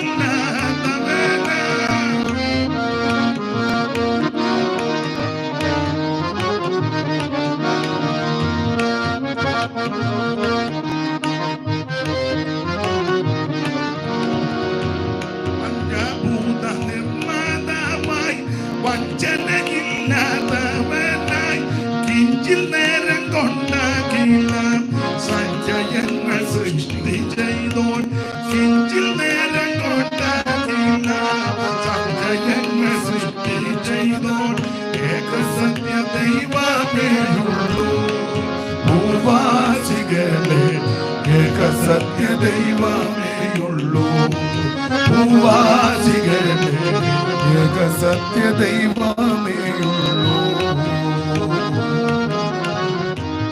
മർത്യാത്മാക്കൾ ദൈവം എന്നു നിരൂപിക്കേണ്ട, മർത്യാത്മാക്കൾ ദൈവം എന്നു നിരൂപിക്കേണ്ട.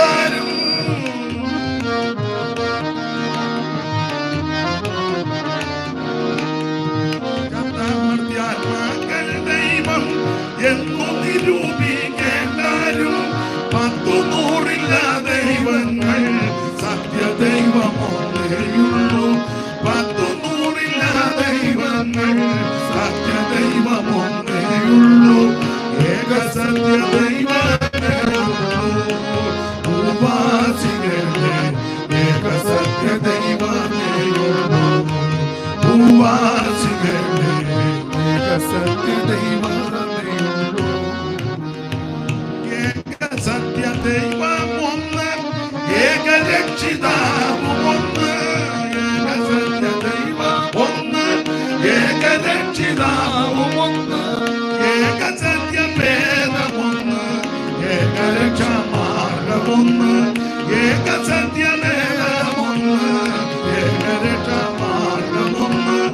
ഏക സത്യ ദൈവമേയുള്ളൂ ഭൂവാസികളുടെ ഏക സത്യ ദൈവമേയുള്ളൂ ഭൂവാസികളുടെ ഏക സത്യ ദൈവമേയുള്ളൂ.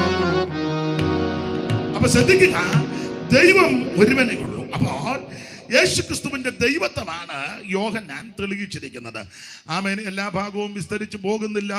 ആമേൻ. യോഹന്നാന്റെ സുവിശേഷത്തിന്റെ വിശേഷതകൾ പലതാണ്. ദൈവത്തിന്റെ മകത്ത് ഞാൻ എപ്പോഴും പറയും, മറ്റ് 3 സുവിശേഷകന്മാർ എഴുതിയിട്ടുള്ള രേഖപ്പെടുത്തിയ പല കാര്യവും യോഹന്നാൻ വിട്ടുകളഞ്ഞിട്ടുണ്ട്. ഒന്ന്, യേശുക്രിസ്തുവിന്റെ തിരുപ്പിറവി, അവിടുത്തെ തിരുജനനം, മാത്രമല്ല 12ാമത്തെ വയസ്സിൽ ദൈവാലയത്തിൽ പോയത്, അവിടുത്തെ പേർവഴി ചാർത്താൻ കൊണ്ടുപോയത്, അവിടുത്തെ തിരുജനന സമയത്ത് നടന്ന സംഭവങ്ങൾ, ആട്ടടിയന്മാർ വന്നത്, വിദ്വാൻമാർ വന്നത്, ഗബ്രിയേൽ മാലാഖ പ്രത്യക്ഷപ്പെട്ടത്, നസറേത്തിൽ വന്ന വിഷയങ്ങൾ, ഇതൊന്നും യോഹന്നാൻ തന്റെ സുവിശേഷത്തിൽ രേഖപ്പെടുത്തിയിട്ടില്ല. കർത്താവിന് മഹത്വം. അതുപോലെ തന്നെ നമ്മുടെ കർത്താവാകുന്ന ക്രിസ്തുയേശു 40 ദിവസം ഉപവസിച്ച് പ്രാർത്ഥിച്ചത് മറ്റു 3 പേരും പരാമർശിച്ചിട്ടുണ്ട്. യോഹന്നാന്റെ സുവിശേഷത്തിൽ നമ്മളത് കാണുന്നില്ല. അപ്പോൾ മറ്റ് 3 പേരും രേഖപ്പെടുത്താത്ത പല വിഷയങ്ങൾ യോഹന്നാന്റെ സുവിശേഷത്തിൽ കൂടിയാണ് നമ്മൾ മനസ്സിലാക്കുന്നത്. നമുക്കറിയാം ആ കാര്യങ്ങൾ. കാനാവിലെ കല്യാണ വീട്ടിൽ ക്രിസ്തു പച്ചവെള്ളത്തെ വീഞ്ഞാക്കി. ശമരിയാക്കാരി സ്ത്രീയുമായി ക്രിസ്തു സംഭാഷിച്ച സംഭാഷണ പരമ്പര. പിറവിയിലെ കുരുടനെ യേശു സൗഖ്യമാക്കിയ കാര്യങ്ങൾ. അതുപോലെ തന്നെ രാത്രി വന്ന നിക്കോദോമസുമായിട്ട് യേശു സംസാരിച്ച ആ പ്രധാനപ്പെട്ട വിഷയങ്ങൾ. അതുപോലെ നമ്മളിപ്പോൾ വായിച്ച വിഷയത്തോട് ബന്ധപ്പെട്ട് ലാസർ മരിച്ചു, അടക്കി നാറ്റം വെച്ചു. ആ നാറ്റം വെച്ച ലാസറിനെ യേശു ഉയർപ്പിച്ചു. ഈ കാര്യങ്ങൾ മറ്റു 3 പേരും രേഖപ്പെടുത്തിയിട്ടില്ല. എന്നാൽ യോഹന്നാന്റെ സുവിശേഷത്തിൽ കൂടിയാണ് നമ്മളത് മനസ്സിലാക്കുന്നത്. കർത്താവിന് മഹത്വം. എന്താ ഈ എഴുത്തിന്റെ ഉദ്ദേശം? ഞാൻ ഓർപ്പിച്ചല്ലോ, യേശു ക്രിസ്തു ദൈവമാണെന്ന് യോഹന്നാൻ തെളിയിക്കുക. ദൈവത്തിന് സ്തോത്രം. അടുത്ത കാലത്ത് മുളച്ച് കിളിച്ച് പൊന്തി വന്ന ഒരു പുത്തൻ ദൈവമല്ല ക്രിസ്തു. അവിടുന്ന് നിത്യനായ ദൈവമാണ്. എന്താ നമ്മുടെ ദൈവത്തിന്റെ പഴക്കം? 50 വർഷമോ 100 വർഷമോ 1000 വർഷമോ 10000 വർഷം പഴക്കമല്ല. അവിടുന്ന് അനാദിയായും ശാശ്വതമായും നമ്മുടെ ദൈവമാണ്. ആമേൻ. അവിടുന്ന് നിത്യനായ ദൈവമാണ്. അവിടുന്ന് ആമേൻ സ്തോത്രം ആമേൻ മഹത്വമുള്ള ദൈവമാണ്. അപ്പോൾ ഞാനും നിങ്ങളും ആരാധിക്കുന്ന, സേവിക്കുന്ന, സ്നേഹിക്കുന്ന ദൈവം അനാദിയായും വിശ്വാസമായും നമ്മുടെ ദൈവമാണ്. അപ്പോൾ ദൈവത്തിന്റെ ആസ്തിത്വം, പൂർവാസ്തിത്വമൊക്കെ യോഹന്നാൻ തന്റെ സുവിശേഷത്തിൽ കൂടി വെളിപ്പെടുത്തിയിട്ടുണ്ട്. ആ ഭാഗം അങ്ങ് വിടാം. ദൈവത്തിന്റെ മഹത്വം. നമ്മുടെ കർത്താവാകുന്ന യേശുക്രിസ്തു അനേക അടയാളങ്ങൾ, അത്ഭുതങ്ങൾ ചെയ്തു. എന്നാൽ യോഹന്നാന്റെ സുവിശേഷത്തിൽ എടുത്തു പറയത്തക്കതായ 6-7 അത്ഭുതം നല്ല കൊടുത്തേക്കുന്ന അടയാളമെന്ന. യോഹന്നാൻ അത്ഭുതം എന്നുള്ള പദം കൊടുത്തിട്ടില്ല. യോഹന്നാൻ കൊടുത്തിരിക്കുന്നതെല്ലാം അടയാളം എന്ന പദമാണ്. അപ്പോൾ മത്തായിയും മർക്കോസും ലൂക്കോസും യേശു ചെയ്ത അനേക അത്ഭുതങ്ങൾ അല്ലെങ്കിൽ അടയാളങ്ങൾ 10, 28, 30 ഒന്നുമല്ല, അതിൽ കൂടുതൽ അത്ഭുതങ്ങളും അടയാളങ്ങളും മത്തായിലും മർക്കോസിലും ലൂക്കോസിലും രേഖപ്പെടുത്തിയിട്ടുണ്ട്. എന്നാൽ യോഹന്നാന്റെ സുവിശേഷം പഠിക്കുമ്പോൾ ഏതാണ്ട് ഒരു 6-7 അത്ഭുതങ്ങൾ മാത്രമേ അല്ലെങ്കിൽ അടയാളം മാത്രമേ യോഹന്നാൻ തൻ്റെ സുവിശേഷത്തിൽ രേഖപ്പെടുത്തിയിട്ടുള്ളൂ. അതുകൊണ്ടാണ് യോഹന്നാന്റെ സുവിശേഷത്തിന്റെ ഒടുവിലത്തെ അധ്യായത്തിൽ യോഹന്നാൻ പറഞ്ഞിരിക്കുന്നത് യേശു ചെയ്ത മറ്റനേക കാര്യങ്ങളുണ്ട്, അതെല്ലാം കൂടെ എഴുതിയ പുസ്തകം ലോകത്തിൽ പോലും ഒതുങ്ങത്തില്ലെന്ന 21-ാം അധ്യായത്തിന്റെ 25 അല്ലയോ ഒന്ന് വായിച്ച് എടുത്തെങ്കിൽ 21-ന്റെ 25 ഒന്ന് വായിച്ചോ. ദൈവത്തിന് മഹത്വം.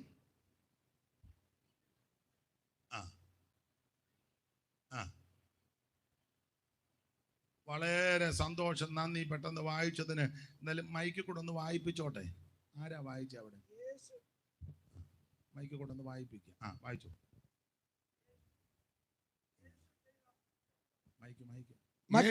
യേശു ചെയ്ത മറ്റ് പലതുമുണ്ട്, അത് ഓരോന്നായി എഴുതിയ പുസ്തകങ്ങൾ ലോകത്തിൽ തന്നെ ഒതുങ്ങുകയില്ല. യേശു ക്രിസ്തു ചെയ്ത അനേക അത്ഭുതങ്ങൾ അടയാളങ്ങളുണ്ട്, അതെല്ലാം കൂടെ എഴുതിയ പുസ്തകം ലോകത്തിൽ പോലും ഒതുങ്ങത്തില്ല. എന്നാൽ തെരഞ്ഞെടുത്ത ഏതാനും ചില അത്ഭുതങ്ങള് അല്ലെങ്കിൽ അടയാളങ്ങള് ഈ പുസ്തകത്തിൽ കൊടുത്തിട്ടുള്ളൂ. എല്ലാം കൊടുത്തിട്ടില്ല. കൊടുത്താൽ എഴുതിയ പുസ്തകം ലോകത്തിൽ പോലും ഒതുങ്ങത്തില്ല. കുറച്ച് മാത്രം. യോഹന്നാന്റെ സുവിശേഷം നിങ്ങൾ പഠിച്ചേ. ഞാൻ കഴിഞ്ഞ ദിവസം എവിടെയോ സംസാരിച്ചപ്പോൾ ഓർപ്പിച്ചു. നിങ്ങൾക്ക് അറിയാം, ഈ 30-ാമത്തെ വയസ്സ് മുതലുള്ള കാര്യമാണ് യോഹന്നാന്റെ സുവിശേഷത്തിൽ. യേശുക്രിസ്തുവിന്റെ 30-ാമത്തെ വയസ്സിൽ മുതൽ ഉള്ള ശുശ്രൂഷകളെ പറ്റിയാണ് യോഹന്നാന്റെ സുവിശേഷത്തിൽ രേഖപ്പെടുത്തിയിരിക്കുന്നത് പ്രധാനമായിട്ട്. എന്ന് പറഞ്ഞ എല്ലാം കൂടെ ഒരു 3.5 കൊല്ലത്തെ കാര്യമേ യോഹന്നാന്റെ സുവിശേഷത്തിലുള്ളൂ.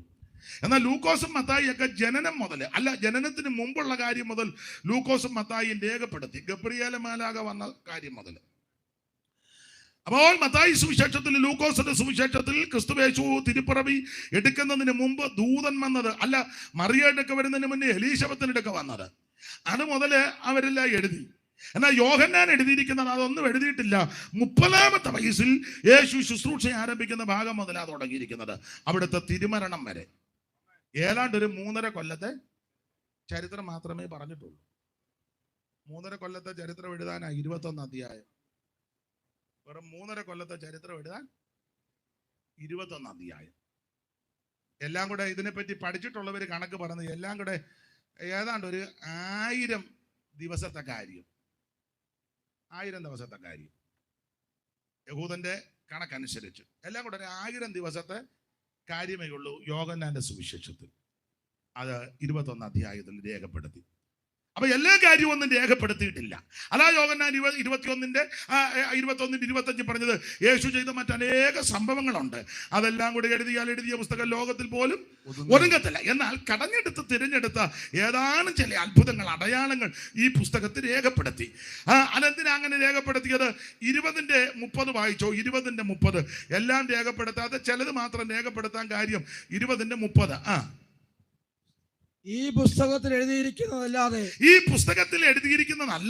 മറ്റനേക അടയാളങ്ങൾ യേശു ക്രിസ്തു തന്റെ ശിഷ്യന്മാർക്ക് ചെയ്തു. നമ്മുടെ കർത്താവ് അനേക അടയാളങ്ങൾ അത്ഭുതങ്ങൾ ചെയ്തു. യേശുവിന്റെ അടുക്ക വന്ന ആരും നിരാശയോടെ പോയിട്ടില്ല. 1 2 രോഗിയെ മാത്രമല്ല സൗഖ്യമാകെ വന്ന രോഗികൾക്ക് മുഴുവൻ യേശു സൗഖ്യം കൊടുത്തു. നാനാവ്യാധികളാൽ ബലഞ്ഞവർ, ഭൂതഗ്രസ്തർ, ചന്ദ്രരോഗികൾ, പക്ഷപാതക്കാർ, ദീനക്കാർ, മുടന്തര്, കുരുടര് എന്ന് വേണ്ട പലവിധമാകുന്ന രോഗപീഠകളിൽ വലഞ്ഞവരല്ല യേശുവിന്റെ അടുക്കൽ വന്നവര് എല്ലാവരും സൗഖ്യത്തോടെ പോയി. ആര് വന്നാലും അവർക്ക് വിടുതല കൊടുക്കുവാൻ, സൗഖ്യം കൊടുക്കുവാൻ, നീക്കുപോക്ക് കൊടുക്കുവാൻ കഴിവുള്ളവനാണ് യേശു. Praise the Lord. വന്നവരാരും നിരാശയോടെ പോയിട്ടില്ല. നമുക്കറിയാം, നന്ദി കെട്ടവർ കൂടെ നന്മ ചെയ്തവനായ യേശു. ദൈവത്തിന് മഹത്വം. അപ്പോൾ അനേക അടയാളങ്ങൾ യേശു ചെയ്തു. അതെല്ലാം കൂടെ എഴുതിയിട്ടില്ല. എന്നാൽ 30-ാം വാക്യം ഒന്നുകൂടെ വായിച്ചേ. 20-ന്റെ 30. യേശു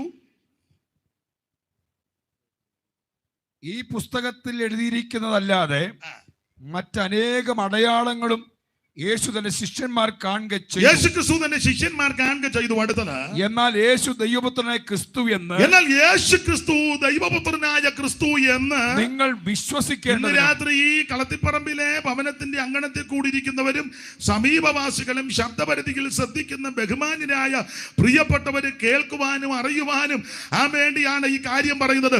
യേശു ക്രിസ്തു ദൈവപുത്രനായ ക്രിസ്തു എന്ന് എല്ലാവരും വിശ്വസിക്കേണ്ടതിനും. ആമേൻ. ഇത് നിർബന്ധിച്ചേൽപ്പിക്കുകയല്ല, അവൻ സമ്മർദ്ദം ചെലുത്തുകയല്ല, ഈ കാര്യം വിളിച്ചു പറയുക. യേശു ക്രിസ്തു ദൈവപുത്രനാണെന്ന് വിശ്വസിക്കണം.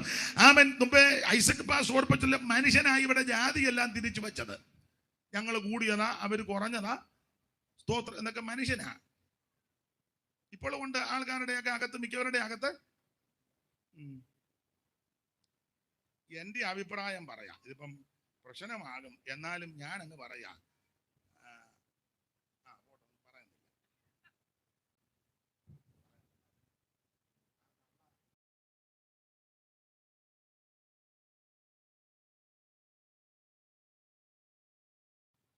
മനുഷ്യനാണ് ഈ തരംതിരിവും ചേരിതിരിവും വർഗവർണ്ണ വ്യത്യാസങ്ങളൊക്കെ വെച്ച് അതിന് വിലയിട്ടേക്കുന്നത്.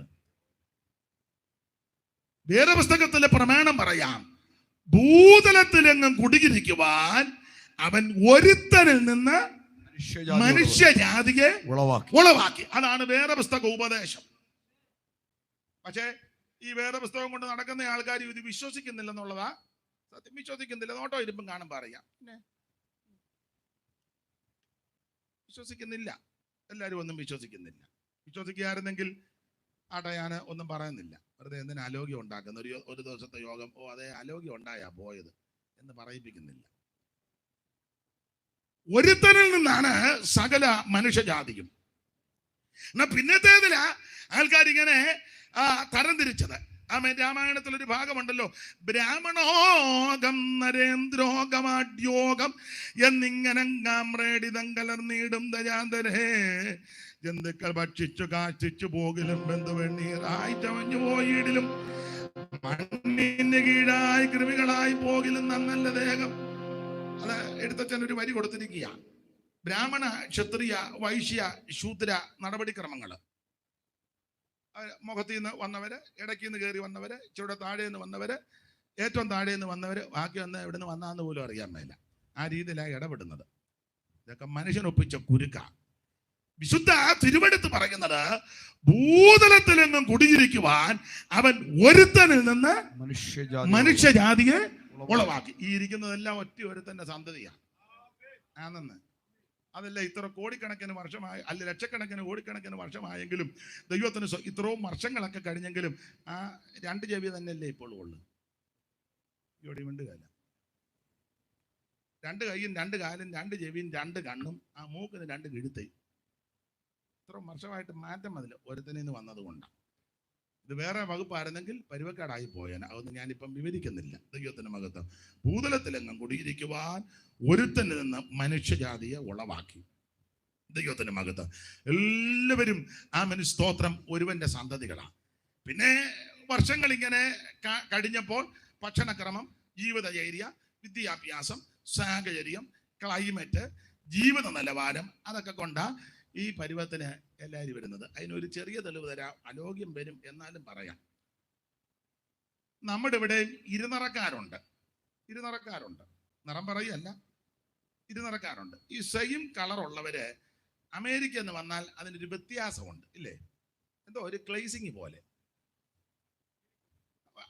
അതാ മിനുക്കം. അതാ കറക്റ്റ്. ഒരു ചെറിയ മിനുക്കം. ഇവിടുത്തെ അമ്മാമ്മയും അവിടുന്ന് വന്ന അമ്മാമ്മയും സെയിം കളറാ. പക്ഷെ അവിടുന്ന് വന്ന അമ്മാമ്മയ്ക്ക് അല്പം മിണ്ടുകയില്ല, ഒരു മിനുക്കമുണ്ട്. അതാ ക്ലൈമറ്റിൻ്റെയാണ്, പിന്നെ ഭക്ഷണക്രമത്തിൻ്റെയൊക്കെയാണ്. അങ്ങനെ ഉണ്ട്. ഭക്ഷണമൊക്കെ കഴിക്കുന്ന ഭക്ഷണം അനുസരിച്ച് പിന്നെ നിറവ്യത്യാസവും സ്വഭാവ വ്യത്യാസവും അതല്ലേ അത്യാവശ്യം. ഈ ക്രിസ്ത്യാനികളും മുസ്ലിങ്ങളും കൂടുതലും മൂരിക്കാളയും ഏട്ടക്കൂരി, അതിന് തന്നെ മിക്കതിനും കാളയുടെ ഊരല്ലേ. ഒന്ന് പറഞ്ഞ് രണ്ടാമത്തിന് പ്രശ്നമല്ലേ. ഞാൻ തരംതിരിച്ച് പറയല്ല, തെറ്റിദ്ധരിക്കരുത്. എല്ലാവരുടെയും കാര്യമേഖല നിങ്ങൾ ഒരു ചിന്ത പറയുക.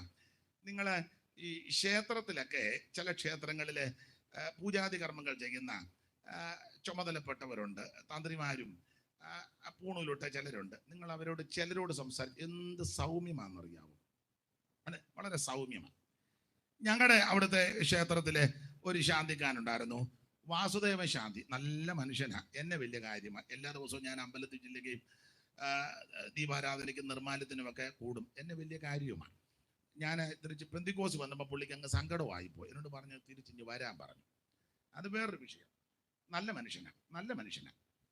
അദ്ദേഹത്തോട് സംസാരിക്കുമ്പോൾ വളരെ വിനയത്തോടാണ് സംസാരിക്കുന്നത്. ചിലപ്പം പൂജാതി കർമ്മങ്ങൾ കഴിഞ്ഞ് അദ്ദേഹത്തിൻ്റെ വീട് വെളിയനാട്ടാണ്. അപ്പം ബോട്ട് കയറാൻ അവിടെ നിൽക്കുമ്പോൾ വളരെ ശാന്തമായിട്ടാണ്. നമ്മൾ അദ്ദേഹത്തോട് ചോദിക്കുക, എന്തുകൊണ്ട് ശാന്തി? സൗഖ്യമായിട്ടിരിക്കും, വീട്ടിലോട്ട് പോകും. എന്ത് വിനയമാണെന്നറിയാം. എൻ്റെ അഭിപ്രായമാണ്. അതിന്റെ കാരണം പറയാം. കഴിക്കുന്നതെല്ലാം അങ്ങനത്തെ ചീരയല്ല, മുരിങ്ങയല്ല, ഓമയ്ക്ക, പാവയ്ക്ക. വെയിലടിക്കുമ്പോഴേ ഇതെല്ലാം വാടും.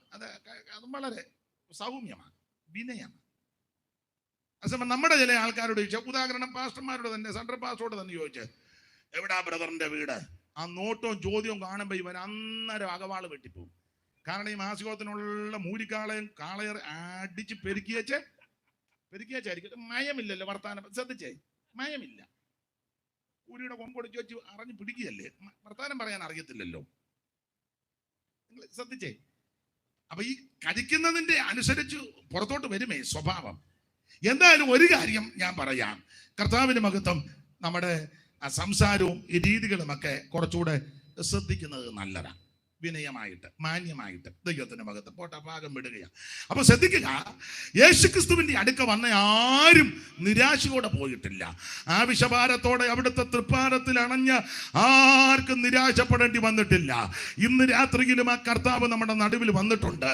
മാറത്ത് പൊൻകച്ച കെട്ടുവനായി ചുട്ടുപടിപ്പിച്ച വെള്ളോണിന് സദൃശമുള്ള ഭാരമുള്ളവനായി 7 നക്ഷത്രം വലങ്കിയിൽ പിടിച്ച് നിലവിളക്കയുടെ നടുവിൽ നിലയങ്ക് ധരിച്ച് നടകൊള്ളുന്ന നസറായൻ ഇന്ന് രാത്രിയിൽ ഈ ഭവനത്തിന്റെ അങ്കണത്തിൽ വന്നിട്ടുണ്ട്. അനുഭവിക്കുന്നവരെ ഓർത്ത് ഈ രാത്രി ദൈവത്തെ സ്തുതിക്കുക.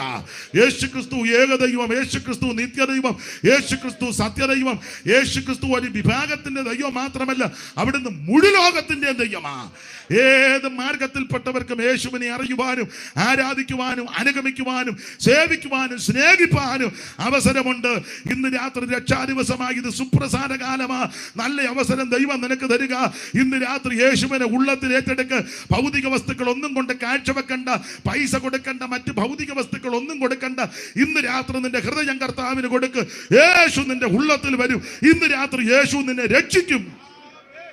രക്ഷിപ്പാൻ മാർഗം വേറെയില്ല, രക്ഷകനേശു താൻ വഴിയേ വരുമീ. ഈ നല്ല സമയം വൃഥാവാക്ക നിന്നെ യേശു വിളിച്ചിടുന്നു. വരുമീ. ഈ നല്ല സമയം വൃഥാവാക്കാതെ നിന്നെ യേശു വിളിച്ചിടുന്നു. യേയും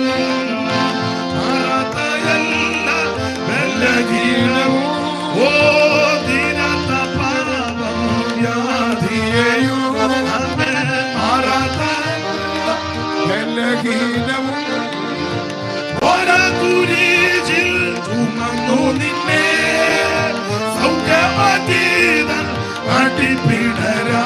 വരുമീ. ഈ നല്ല സമയം വൃഥാവാക്കാതെ നിന്നെ യേശു വിളിച്ചിടുന്നു. വരുമീ. ഈ നല്ല സമയം വൃഥാവാക്കാതെ നിന്നെ യേശു വിളിച്ചിടുന്നു. കരമുയർത്തി കർത്താവിന് മഹത്വം കൊടുക്കുക. ഈ സുവിശേഷമാണ് യേശുക്രിസ്തു. യേശുക്രിസ്തുവിന്റെ അടുക്ക വന്ന ആർക്കും നിരാശപ്പെടേണ്ടി വന്നിട്ടില്ല. ഇടയ്ക്ക് കയറി പറയട്ടെ, സുവിശേഷത്തെ കൊണ്ട് മാത്രമേ മനുഷ്യ മനസ്സുകൾക്കും മനുഷ്യ ജീവിതത്തിനും മാറ്റം വരുത്തുവാൻ കഴിയൂ. സുവിശേഷം വന്നതുകൊണ്ട് ഇവിടെ വ്യത്യസ്തമായ അനുഭവങ്ങൾ ഉണ്ടായത്. ഒരു കാലത്ത് നിങ്ങൾക്കറിയാം, ഇതുപോലെ പട്ടിക്ക് ഇതുപോലെ റോഡൊക്കെ നടക്കാം, മനുഷ്യന് നടക്കാൻ മേല, നടക്കാനൊക്കത്തില്ല. ആ കാവുംഭാഗം സൈഡിൽ കൂടെ ഒക്കെ മെയിൻ റോഡിൽ കൂടെ പാവത്തങ്ങൾ നടന്ന അടിയുടെ പെരുന്നാളായിരിക്കും. ഇപ്പോഴല്ല, ഒരു 100 കൊല്ലം മുമ്പ്. സ്തോത്രം. അവിടുന്ന് അകത്തോട്ടുള്ള വഴി പോകാനും ഒക്കത്തില്ല. പിന്നെ ഇവിടെ നിന്നോട്ട് ഉള്ള വഴിയും ബുദ്ധിമുട്ടാണ്. നടുറോഡിൽ കൂടെ മനുഷ്യർക്ക് നടക്കാനൊക്കത്തില്ല. പട്ടിക്കും പന്നിക്കും പൂച്ചയ്ക്കും കോഴിക്കും എല്ലാം നടക്കാൻ മനുഷ്യനൊക്കത്തില്ല. വഴി നടക്കാൻ പറ്റും. ഇത്രയും അടി അകലം ഓരോ ജാതിക്കാരും ഇത്രയും അങ്ങനെയൊക്കെ കുരുക്കൊപ്പിച്ച് വെച്ചേക്കുകയായിരുന്നു. പള്ളിക്കൂടത്തിൽ കയറാൻ പറ്റുമോ? കേറ്റുകയില്ല. വിദ്യ അഭ്യസിക്കുവാൻ അനുവദിക്കത്തില്ല. സ്ത്രീകൾക്ക് മാറുമറയ്ക്കാനൊക്കത്തില്ല. മാത്രമല്ല അവയവങ്ങൾക്ക് കരം കൊടുക്കണം. ഒരമ്മയ്ക്ക് കരം കൊടുക്കാൻ കാശില്ലാഞ്ഞിട്ട് ആ അവയവം ചെത്തി അങ്ങ് കൊടുത്തു. ആ സ്ഥലത്ത് ഇപ്പോഴും അവയവത്തിന്റെ പേരിൽ ആ സ്ഥലം അറിയപ്പെടുന്നത്. സ്തോത്രം. താഴേക്കിടയിൽപ്പെട്ടവർക്ക് ദൈവാലയങ്ങളിൽ ചെല്ലാൻ അനുവദിക്കത്തില്ല. അതുകൊണ്ട് ആശാൻ ഒരു വരി എഴുതി, അക്ഷരമെന്നതറിവില്ല ചാത്തന് യക്ഷിയും പേയും ഇവർക്ക് ദൈവം. അക്ഷരമെന്ന അറിവില്ല ചാത്തന് യക്ഷിയും പേയും ഇവർക്ക് ദൈവം. തൊട്ടുകൂടാത്തവർ തീണ്ടിക്കൂടാത്തവർ ദൃഷ്ടിയിൽ പെട്ടാലും ദോഷമുള്ളോർ. കെട്ടില്ലാത്തോർ തമ്മിലുണ്ണാത്തോരിങ്ങനെ ഒട്ടല്ലകോ ജാതി കോമരങ്ങൾ. അപ്പൊ ജാതി കോമരങ്ങള്, തൊട്ടുകൂടായ്മ, തീണ്ടിക്കൂടായ്മ, ഇതെല്ലാം കൊടികുത്തുവാണ കാലം. ആ കാലത്തെ നോക്കി ആ പ്രാന്താലയം എന്നൊക്കെ ചിലർ പറഞ്ഞത്. ദൈവത്തിന് മഹത്വം എന്ന് വേണ്ട, വല്ലാത്തൊരു ദുസ്ഥിതിയായിരുന്നു. സ്തോത്രം. ആ കാലത്തെ നോക്കിയ ആശാൻ പുസ്തകം എഴുതി ദുരവസ്ഥ. വേറെ കാര്യം കൂടെ വടക്കൻ മലബാറില് ലഹളയും കൂടെ ചേർത്ത് പുസ്തകം എഴുതി ദുരവസ്ഥ. വല്ലാത്ത അവസ്ഥയായിരുന്നു. ദൈവത്തിന് മഹത്വം. അപ്പോൾ സ്കൂളിൽ കയറ്റുകയില്ല. നല്ല വെളുത്ത തുണി കൊടുത്തുകൊണ്ട് നടക്കാനൊക്കത്തില്ല. പള്ളിക്കൂടത്തിരുത്തുകയില്ല. സംസ്കൃത ഭാഷ മിണ്ടാനൊക്കത്തില്ല, കേൾക്കാനൊക്കത്തില്ല. അബദ്ധത്തിൽ പോലും വായിക്കൂടെ പറയാനൊക്കത്തില്ല. പറഞ്ഞാൽ നാവ് വിഴുതെടുക്കും, കേട്ടാ ചെവിക്കകത്ത് ഈയം ഉരുക്കി കൊടുക്കും. ഇങ്ങനത്തെ വല്ലാത്ത കാലമാണ്. എന്നാൽ ഇതിനെല്ലാം മാറ്റം വരുത്തുവാൻ ഉതകിയത് സുവിശേഷമാണ്. ആ സുവിശേഷത്തിന്റെ ചുവട് പിടിച്ച ബാക്കി നവോത്ഥാന നായകന്മാരും ഭരണ പരിഷ്കർത്താക്കളും സാമൂഹിക പരിഷ്കർത്താക്കളും ഒക്കെ രംഗത്ത് വന്നത് ഇതിന്റെ ചുവട് പിടിച്ച. അതുകൊണ്ട് എവിടെയും പറയാൻ കൊള്ളാവുന്നത് സുവിശേഷം. ആരോടും പറയാൻ കൊള്ളാവുന്നത് ആ സുവിശേഷം. ഏത് സ്ഥലത്തും ഏത് ഇടത്തും ഉയർത്താൻ പറ്റുന്ന ഒന്നേ ഉള്ളൂ, അത് സുവിശേഷമാണ്. ദൈവത്തിന്റെ മഹത്വം. ആ സുവിശേഷം ഇന്ന് രാത്രിയിലും ഈ ഭവനത്തിന്റെ അങ്കണത്തിൽ ഉയർത്തപ്പെടുന്നത് ഓർത്ത് ദൈവത്തിന് മഹത്വം. അതിന് ചുമല കൊടുത്തവരെയും ദൈവം ഉത്തരോത്തരം അനുഗ്രഹിക്കട്ടെ. സഭയെയും ദൈവം അനുഗ്രഹിക്കട്ടെ. ദൈവത്തിന്റെ മഹത്വം. അപ്പോൾ യേശു ക്രിസ്തു, അതാണ് സുവിശേഷം. ഓരോ അധ്യായത്തിലും ക്രിസ്തുവിന്റെ മാഹാത്മ്യത്തെ പറ്റിയാണ് യോഹന്നാൻ വെളിപ്പെടുത്തിയിരിക്കുന്നത്. 1-ാം അധ്യായത്തിൽ അവിടുന്ന് ലോകത്തിന്റെ പാപത്തെ ചുമക്കുന്ന ദൈവത്തിന്റെ കുഞ്ഞാട്. 2-ാം അധ്യായത്തിൽ ഓർപ്പിച്ചല്ലോ, കാനാവിലെ കല്യാണ വീട്ടിൽ ക്രിസ്തു പച്ചവെള്ളത്തെ വീഞ്ഞാക്കി.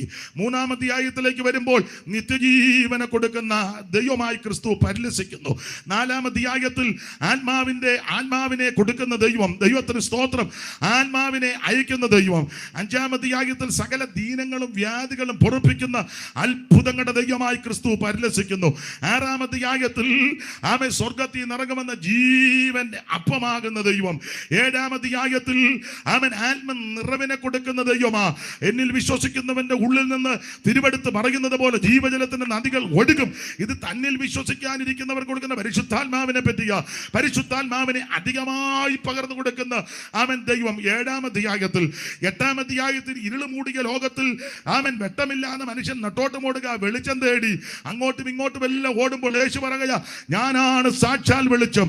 അന്ധകാര നിബിഡമായ ജീവിതത്തിൽ മനുഷ്യൻ വെട്ടം തേടി നെട്ടോട്ടമോടുമ്പോൾ അവൻ ഭാരപ്പെടേണ്ട, യേശുവിന്റെ അടുക്കവാ. യേശുവാണ് സാക്ഷാൽ വെളിച്ചം.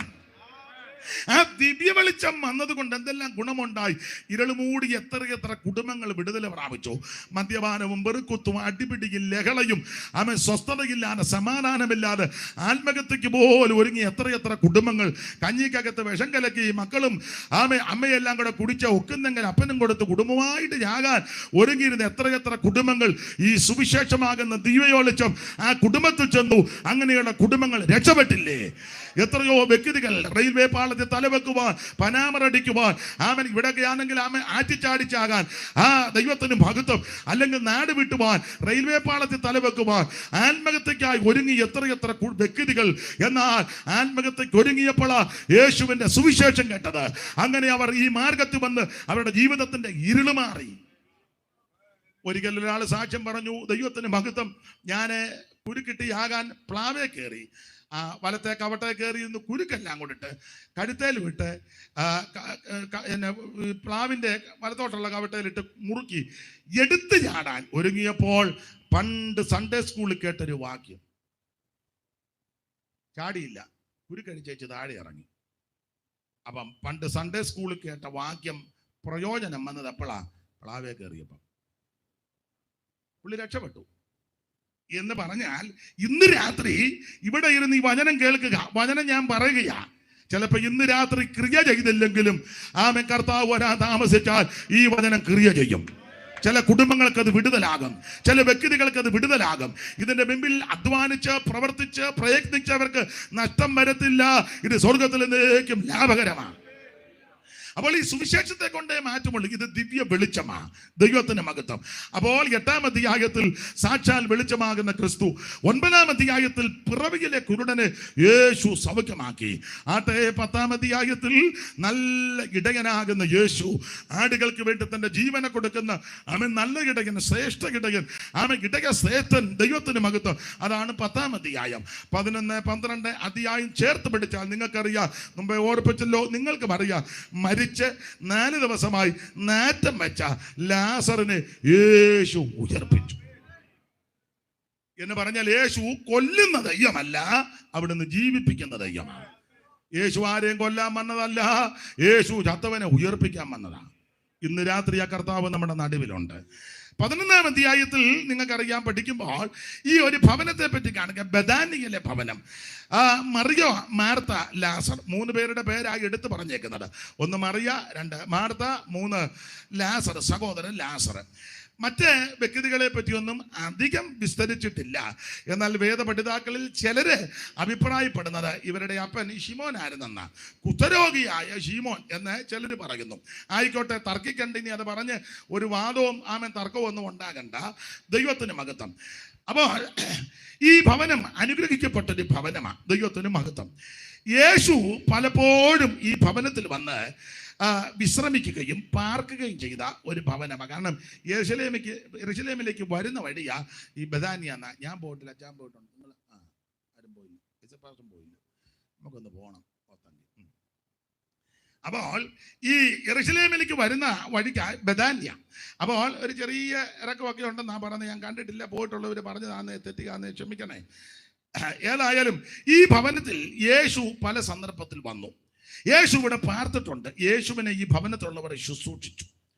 മറിയം യേശുവിൻ്റെ പാദപീഠത്തിൽ ഇരിക്കുക, മാർത്ത ശുശ്രൂഷ ചെയ്യുന്നു. ശുശ്രൂഷ ചെയ്യുന്നെന്ന് പറഞ്ഞാൽ പ്രസംഗിക്കുന്നെന്നോ പ്രവചനം പറയുന്നെന്നല്ല. ഇപ്പം അങ്ങനെ ശുശ്രൂഷ ചെയ്യുന്നെന്ന് പറഞ്ഞാൽ ദൈവത്തിന് അല്ലാത്ത ശുശ്രൂഷയൊന്നും പലർക്കും താല്പര്യവുമില്ല. അടുക്കളയിൽ പെരുമാറുന്നത് ഒരു ശുശ്രൂഷയാണ്. അതിപ്പം മിക്കവർക്കും വലിയ താല്പര്യം ഇല്ല. പറഞ്ഞാൽ അവിടുന്ന് വരുമ്പോൾ എന്തെങ്കിലും പൊതി മേടിച്ചുകൊണ്ട് വരാനാ പറഞ്ഞത്. പണ്ട് പറയായിരുന്നു തിരുവല്ലാ പൊതിന്ന്, തിരുവല്ലാ പൊതി, അങ്ങനെ പൊതിയുണ്ട്. പിന്നെ ഇല്ലേ, നിങ്ങൾ കേട്ടിട്ടില്ല? അങ്ങനെ പൊതിയുണ്ട്, തിരുവല്ലാ പൊതി. അതിൻ്റെ കൈ തിരുവല്ലാ പൊതിയാണെന്ന് ചോദിക്കും. അപ്പൊ ചുരുക്കി പറഞ്ഞാൽ ഇന്ന് അടുക്കളയിൽ പെരുമാറുന്നത് അതൊരു വലിയ ശുശ്രൂഷയാണ്. അപ്പോൾ മാർത്ത അങ്ങനെ ശുശ്രൂഷിക്കുന്നു, മറിയ ഗുരുവിന്റെ പാദപീഠത്തിലിരിക്കുന്നു. ഇതിനെപ്പറ്റി പറയുന്നത് ഈ കുടുംബത്തിൽ ലാസറിന് ഒരു ചെറിയ ജോലി ഉണ്ടായിരുന്നെന്ന്. അത് ന്യായപ്രമാണമൊക്കെ പകർത്തി എഴുതുവാൻ ഇദ്ദേഹം കൂടുമായിരുന്നെന്നും അതിനുള്ള ഹെൽപ്പ് ചെയ്യുമായിരുന്നു. അപ്പൊ തുച്ഛമായ ഒരു വരുമാനം കിട്ടും. അത് ലാസർ ഈ പെങ്ങന്മാരുടെ കയ്യിൽ കൊണ്ട് കൊടുക്കുമെന്ന ചിലര് പറയുന്നത്. മാർത്ത വിധവയാ, മറിയെ വിവാഹം ചെയ്തിട്ടില്ല, ആങ്ങളയാ ലാസർ. അപ്പോൾ ഈ കിട്ടുന്ന വേതനം കൊണ്ട് സഹോദരിമാരുടെ കയ്യിൽ കൊടുക്കും. സഹോദരിമാരിത് മറ്റു കാര്യങ്ങൾക്ക് അധികം ചെലവഴിക്കാതെ യേശുവും ശിഷ്യന്മാരും കൂടെ കൂടെ ഈ വീട്ടിൽ വരും. അപ്പോൾ അവരെ ശുശ്രൂഷിപ്പാൻ, അവർക്ക് ഒത്താശ ചെയ്യുവാൻ വേണ്ടതല്ല ക്രമീകരിക്കുന്നെന്ന ചിലർ പറയുന്നത്. എന്തായാലും കൊള്ളാം, യേശു ഈ ഭവനത്തെ സ്നേഹിച്ചു, ഇവിടെയുള്ളവരെ യേശു സ്നേഹിച്ചു. ചില നാളുകൾ കഴിഞ്ഞു, ഈ ലാസർ ദീനമായി. യേശുവിനെ അറിയിച്ചു, യേശു പോയില്ല. ദീനം മൂർച്ഛിച്ചു, യേശു പോയില്ല. ലാസർ മരിച്ചു, യേശുവും ശിഷ്യന്മാരും പോയില്ല. 3-4 ദിവസം കഴിഞ്ഞപ്പോൾ, 2-3 ദിവസം കഴിഞ്ഞപ്പോൾ യേശു ശിഷ്യന്മാരോട് പറഞ്ഞു, ഒന്ന് പോകാം. അപ്പോൾ തോമാസ് പറഞ്ഞു, നമുക്കും അവൻ്റെ കൂടെ പോയി ചാകാം. അതിന്റെ കാരണം, ആ നാഴികയിൽ യേശുവിനെ യഹൂദന്മാരെ കണ്ടാൽ കൊല്ലാനിരിക്കുക. അപ്പൊ എൻ്റെ ഒരു ചിന്ത, ശിഷ്യന്മാർ ചിന്തിച്ച് കാണും, എത്രയോ പ്രാവശ്യം വീട്ടിൽ പോയി പാർക്കുകയും ഭക്ഷണം കഴിക്കുകയും ഒക്കെ ചെയ്തതാ. ആ ചെറുക്കനെ വയ്യെന്ന് പറഞ്ഞിട്ട് ഇങ്ങേരൊന്ന് പോയില്ല, ഞങ്ങളെയൊട്ട് വിട്ടുമില്ല. തന്നെയല്ല, എന്നാൽ ദീനം കഠിനമായപ്പോൾ ഒന്ന് പോകണ്ടേ, ആരെങ്കിലും ഒരാളെ ഒന്ന് വിടണ്ടേ, പോയില്ല. ഇനി ആട്ടെ, മരിച്ചു കഴിഞ്ഞപ്പോൾ ഞങ്ങളെ ആരെയും ഒന്ന് വിടണ്ടായോ, ഒരു അനുശോചനം പറയാം. ഇപ്പം അങ്ങനെയാണല്ലോ നമ്മൾ മുഴുവൻ അനുശോചനം പറയും. അയ്യോ എന്തോ കഷ്ടമാണെന്നറിയാവോ, എല്ലാവരും തന്നടി പിന്നടി ഒരു കാര്യമായി പറയുന്നത്, ഇരുന്ന് വിയർക്കുകയില്ല. അതിനിടയ്ക്ക് ഇപ്പം വെളിയിൽ നിന്നുള്ളവര് TV കൂടെ അനുശോചനം പറയുന്നത്, അതും നമ്മൾ കണ്ടുകൊണ്ടിരിക്കുക. എന്തുവാന്ന് മെനക്കേടാ മിക്കതും. ആട്ടെ, ഞാനിപ്പോൾ ആ ഭാഗത്തേക്ക് പോകുന്നില്ല. അപ്പൊ അനുശോചനം പറയാനും വിട്ടില്ല. ഇപ്പോൾ നാറ്റം വെച്ച് 4 ദിവസമായി അങ്ങോട്ട് പോകുക, സൂക്ഷം നമ്മളെ തല്ലിക്കൊല്ലും, നമുക്കും അവൻ്റെ കൂടെ പോയി ചാകാം, മരിക്കാം. ഇങ്ങനെ പറഞ്ഞ് ഇവര് ബഥാനികരെത്തിയപ്പോൾ ഗുരുവെന്നറിഞ്ഞപ്പോൾ മാർത്ത ഓടി വന്ന് യേശുവിനോട് പറയുക, ഗുരു, നീ ഇവിടെ ഉണ്ടായിരുന്നെങ്കിൽ എൻ്റെ സഹോദരൻ മരിക്കത്തില്ലായിരുന്നു. അപ്പോൾ യേശു അവളോട് പറയുന്ന ഭാഗമാണ് താഴോട്ടുള്ള വേദഭാഗം. ഒടുവിൽ പറഞ്ഞ് യേശു മാർത്തയോട് പറയുന്ന ഭാഗമായി 25-ാം വാക്യം ഒന്നുകൂടെ വായിച്ചു. 11:25 മാർത്തയോട് യേശു പറയുന്ന ഭാഗം. 25-ാം വാക്യം വായിക്കാം. യേശു അവളോട് ഞാൻ തന്നെ പുനരുത്ഥാനവും ജീവനുമാകുന്നു അടുത്തത് എന്നിൽ വിശ്വസിക്കുന്നവൻ മരിച്ചാലും ജീവിക്കും. ഇന്ന് രാത്രി എന്നെ കേൾക്കുന്ന പ്രിയപ്പെട്ടവരോട് പറയട്ടെ, യേശുക്രിസ്തുവിൽ വിശ്വസിക്കുന്നവർ മരിച്ചാലും ജീവിക്കും. ഞാൻ സംസാരിക്കാൻ ഉദ്ദേശിച്ച വിഷയം ഇതാ, മരിച്ചാലും ജീവിക്കും. എന്നാൽ എൻ്റെ ഒരു അഭിപ്രായം, മരിക്കാതിരിക്കാൻ എന്നാ ചെയ്യണം? ഇവിടെ ഇരിക്കുന്ന ആർക്കും മരിക്കാൻ അങ്ങനെ വലിയ താല്പര്യമില്ല. ഉണ്ടെന്നൊക്കെ ചുമ്മാ പറയണതാണ്, വെറുതെ പറയണത്. ഏതോ ഒരു വിപ്ലവഗാനമാണ് തോന്നുന്നു, മരിക്കാൻ ഞങ്ങൾക്ക് മനസ്സില്ല. ഒരു പാട്ടുണ്ട്, അറിയാം, എനിക്കും അറിയത്തില്ല, കേട്ടിട്ടുണ്ട്. മരിക്കാൻ ഞങ്ങൾക്ക് മനസ്സില്ല. മനസ്സില്ലെന്ന് പറഞ്ഞ പുള്ളി മരിച്ചു, ഏറ്റ് പാടിയ പുള്ളിക്കാരി മരിച്ചു, ഇനി പാടുന്നവരുണ്ടെങ്കിൽ നമ്മളും മരിക്കും. മനുഷ്യർക്ക് മരിക്കാൻ വലിയ താല്പര്യമൊന്നുമില്ല. 105 എന്ന അമ്മയോട് ചോദിച്ച, അമ്മ എന്തുകൊണ്ട് വിശേഷം? 106 എന്നാ നടക്കുമെന്ന് പാസ് പ്രാർത്ഥിച്ച് പറയാൻ പറയും. അമ്മയ്ക്കും പോകാൻ വലിയ താല്പര്യം ഇല്ല. താല്പര്യമില്ല. ദൈവത്തിന് മഹത്വം. മരിക്കാൻ മനസ്സില്ല. അപ്പൊ അതുകൊണ്ട് ആ മനസ്സോടുകൂടി ഞാൻ അങ്ങ് പറയുക, മരിക്കാതിരിക്കാൻ എന്തോ ചെയ്യണം. നമ്മൾ മരിക്കാതിരിക്കാൻ എന്തെല്ലാം കാര്യങ്ങളാ ചെയ്യുന്നത്. ഇപ്പം ആൾക്കാര് മരിക്കാതിരിക്കാൻ, ഞാൻ പറയുന്നത് ചിലപ്പോൾ ഉൾക്കൊള്ളുകയല്ല, എൻ്റെ എളിയ ചിന്ത പറയുക, ചുമ്മാ ഇരിക്കുന്നവരെ എല്ലാം പരസ്യമല്ലേ, ഈ ഓൾ ബോഡി ചെക്കപ്പ്, അതിനൊരു പാക്കേജാ. ഈ പരുവത്തിന് ഇരിക്കുന്നതൊക്കെ ചെന്നാൽ എന്തെങ്കിലും കാണുകയല്ലേ? ഓരോന്നിൻ്റെ ഇരിപ്പ് കണ്ട ഒരു 10 ലക്ഷം രൂപയുടെ രോഗമുണ്ട്. 10 അല്ല, ഇപ്പോഴത്തെ ബിസിനസ് ആയതുകൊണ്ട് ഒരു 50 ലക്ഷത്തിൻ്റെ രോഗമൊക്കെ ഇരിപ്പുണ്ട്. പിന്നെ ആ നോട്ടോ ഇരിപ്പും കാണാൻ പറയുക ഒരു 25 ലക്ഷത്തിൻ്റെ ഒക്കെ ഉണ്ട്. അങ്ങോട്ട് നീ എന്നാ മതി, എന്തെങ്കിലുമൊക്കെ കാണും.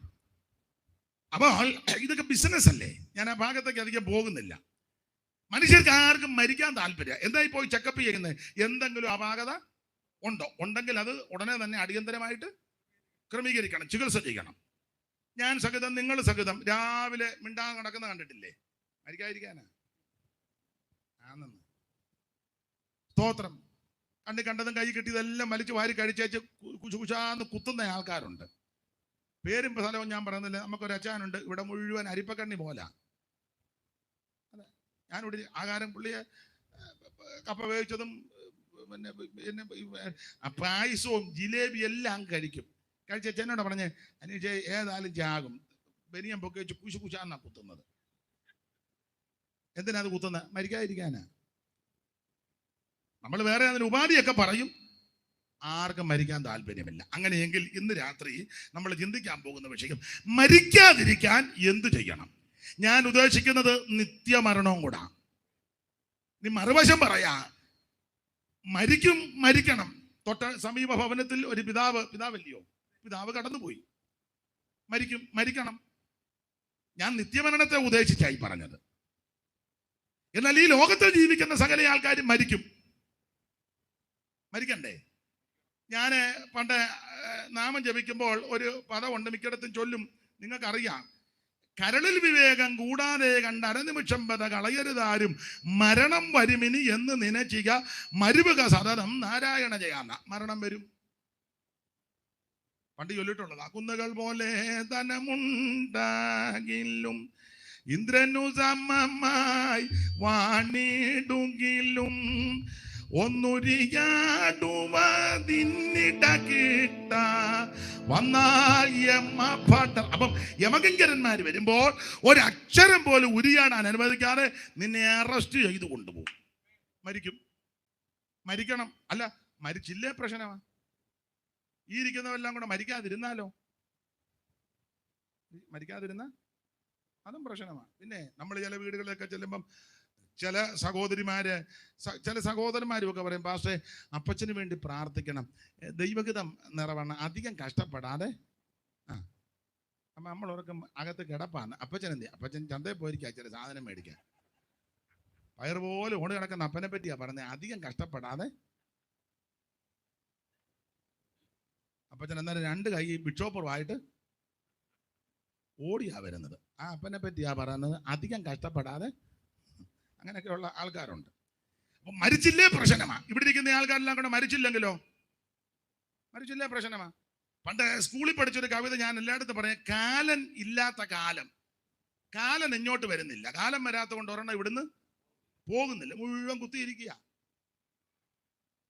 മുത്തച്ഛൻ മുതുക്കന്റെ മുത്തച്ഛൻ ഇരിക്കുന്ന മുത്തച്ഛൻ, അവനുള്ള മുത്തച്ഛൻ മരിച്ചില്ല.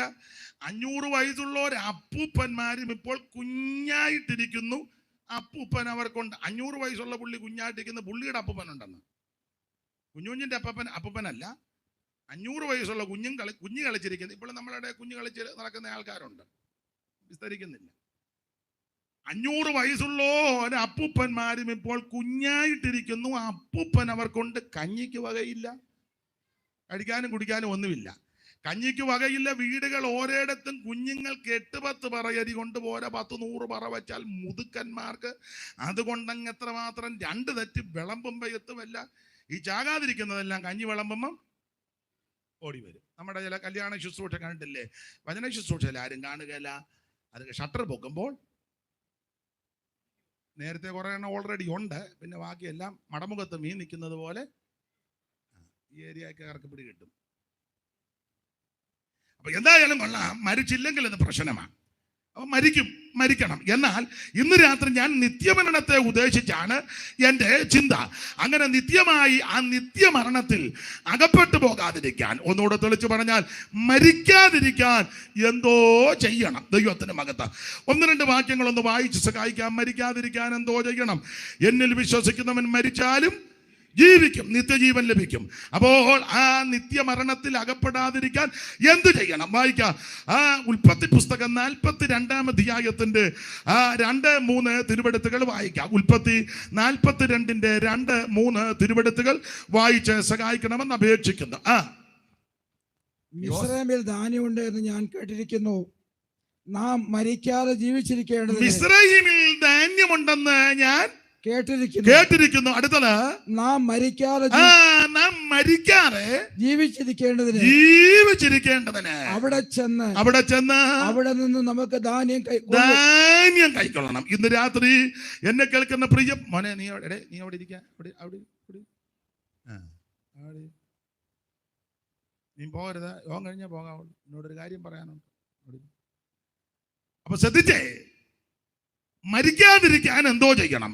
ഇവിടെ ഉൽപ്പത്തി പുസ്തകം 42-ന്റെ 2-3 തിരുവെടുത്ത് പറയുക, മിസ്രൈമിൽ ധാന്യമുണ്ടെന്ന് ഞാൻ കേട്ടിരിക്കുന്നു.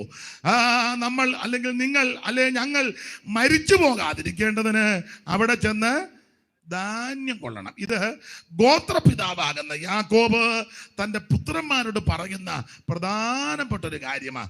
വിസ്തരിക്കുന്നില്ല, വിവരിക്കുന്നുമില്ല. നിങ്ങൾക്ക് അറിവുണ്ട്, അതുകൊണ്ട് അധികം വിവരിക്കുന്നില്ല. ദൈവത്തിൻ്റെ മകത്വം. മിസ്രയീം ദേശം മുഴുവൻ ക്ഷാമം. അല്ല, കനാൻ നാട്ടിലും ക്ഷാമം. അല്ല, ഉലകം മുഴുവൻ ക്ഷാമം. ലോകം മുഴുവൻ ക്ഷാമമാണ്. ലോകം മുഴുവൻ ക്ഷാമമായപ്പോൾ ജനങ്ങൾ ആഹാരത്തിന് ആദ്യം പറവോന്റെ അടുക്കലാ വന്നേ. ആ ഭാഗം നിങ്ങൾക്കറിയാം. ഇങ്ങനെ ക്ഷാമം കഠിനപ്പെട്ടപ്പോൾ കനാൻ നാട്ടിൽ ക്ഷാമം രൂക്ഷമായി. അപ്പോൾ ക്ഷാമം കഠിനപ്പെട്ടപ്പോൾ അപ്പനാകുന്ന യാക്കോബ് തന്റെ മക്കളോട് പറയുക, പിന്നെ അവൻ ക്ഷാമം കഠിനപ്പെട്ടു, പിന്നെ ഒരു കാര്യം ഞാൻ കേട്ടു, മിസ്രൈമിൽ ധാന്യമുണ്ടെന്ന് കേട്ടു. നമ്മൾ മരിക്കാതിരിക്കേണ്ടതിന് അവിടെ ചെന്ന്, എവിടെ? മിസ്രൈമിൽ ചെന്ന് ധാന്യം കൊണ്ടുവരണം എന്ന് പറഞ്ഞാൽ, മിസ്രൈമിൽ ചെന്ന് ധാന്യം കൊണ്ടാൽ നീ യാകത്തില്ല. മരിക്കാതിരിക്കാൻ മിസ്രൈമിൽ ചെന്ന് ധാന്യം കൊള്ളണം. എന്തുവാ ഈ മിസ്രൈമിൽ ചെന്ന് ധാന്യം കൊള്ളണമെന്ന് പറഞ്ഞാൽ അതിൻ്റെ ഒരു അർത്ഥം, ഒരു വശം. വെളിപ്പാട് പുസ്തകം 11-ാം അധ്യായത്തിന്റെ 8-ാമത്തെ വാക്യം നമുക്ക് അറിവുള്ള വാക്യമാ, ഒന്ന് വായിച്ചോ. വെളിപ്പാട് പുസ്തകം 11-ാം അധ്യായത്തിന്റെ 8-ാമത്തെ തിരുവെടുത്ത് മിസ്രൈമിൽ ചെന്ന് ധാന്യം കൊള്ളണമെന്ന് പറഞ്ഞാൽ അതിന്റെ ഒരു ആത്മീക അർത്ഥം വായിക്കാം. അവരുടെ കർത്താവ് ക്രൂശിക്കപ്പെട്ടതും ആത്മീകമായി സോദോമെന്നും മിസ്രയീമെന്നും പേരുള്ളതുമായ മഹാനഗരത്തിന്റെ വീഥികളിൽ അവരുടെ ശവം കിടക്കും. കണ്ടോ? ആത്മീകമായി സോദോമെന്നും മിസ്രയീമെന്നും പേരുള്ള മഹാനഗരത്തിന്റെ വീഥിയിൽ അവരുടെ ശവം കിടക്കും. വെളിപ്പാട് പുസ്തകം 11 വേദപുസ്തകം പഠിക്കുന്നവർക്കറിയാം, വിവാദ അധ്യായമാണ്. അധ്യായത്തിൽ 2 സാക്ഷികൾ, അത് ഇന്ന വ്യക്തികളാണെന്നൊക്കെ തർക്കവും വാദവും നടക്കുക. ഞാനിപ്പോൾ ആ ഭാഗത്തേക്കൊന്നും പോകുന്നില്ല. മോശയാണെന്നും ഏലിയാവാണെന്നും ഹാനോക്കാണെന്നും അതല്ല മറ്റു ചിലരാണെന്നും ഇവരാരുമല്ലെന്നൊക്കെ തർക്കമാണ്, വാദമാണ്. അവിടെ ആരുടെയും പേരൊന്നും എഴുതിയിട്ടില്ല. ഇന്നയാളാണെന്നൊന്നും എഴുതാത്തത് കൊണ്ട് ഞാനിപ്പം ഞങ്ങളുടെ അമ്മ പറയുന്നൊരു ഭാഗമുണ്ട്, എഴുതാപ്പുറം വായിക്കുന്നില്ല. എഴുതിയത് ഇപ്പം വായിക്കാമല്ലോ, അപ്പൊ എഴുതിയതങ്ങ് വായിച്ചാൽ മതി. എന്തായാലും കൊള്ളാം, ഈ 2 സാക്ഷികൾ മരിച്ച് അവരുടെ ശവം അവിടെ കിടക്കുക. അപ്പോൾ അവിടെ കിടക്കുമ്പോൾ പറയുക, ആത്മീകമായി സോദോമെന്നും മിസ്രയീമും പേരുള്ളതായ മഹാനഗരം. അപ്പൊ അതിലൊരു പറഞ്ഞെടുക്കുക, ആത്മീകമായി മിസ്രയീം എന്ന് പേരുള്ള മഹാനഗരം. മിസ്രയീമിൽ ചെന്ന് ധാന്യം കൊള്ളണം. എന്തിനാ? മരിക്കാതെ ജീവിച്ചിരിക്കാൻ. അപ്പോൾ ആത്മീകമായി മിസ്രയീം എന്ന് പേരുള്ള ഈ മഹാനഗരം, ആ മഹാനഗരത്തിന്റെ വിശേഷത അതിന്റെ മുകളിലത്തെ വാക്യത്തിൽ പ്രാരംഭത്തിൽ വായിച്ചല്ലോ, 8-ാം വാക്യത്തിൽ അങ്ങനെ വായിച്ചത്. വായിച്ച 8-ന്റെ പ്രാരംഭം. അവരുടെ കർത്താവ് ക്രൂശിക്കപ്പെട്ട ഇടം. മതി.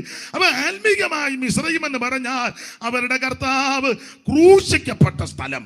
അപ്പോൾ മിസ്രയീമിൽ ചെന്ന് ധാന്യം കൊള്ളണമെന്ന് പറഞ്ഞതിന്റെ ഒരാത്മീക അർത്ഥം പറ, ക്രൂശിന്റെ ചുവട്ടിൽ വന്ന് യേശുവിന് ഇന്ന് രാത്രി രക്ഷകനായി സ്വീകരിക്കണം.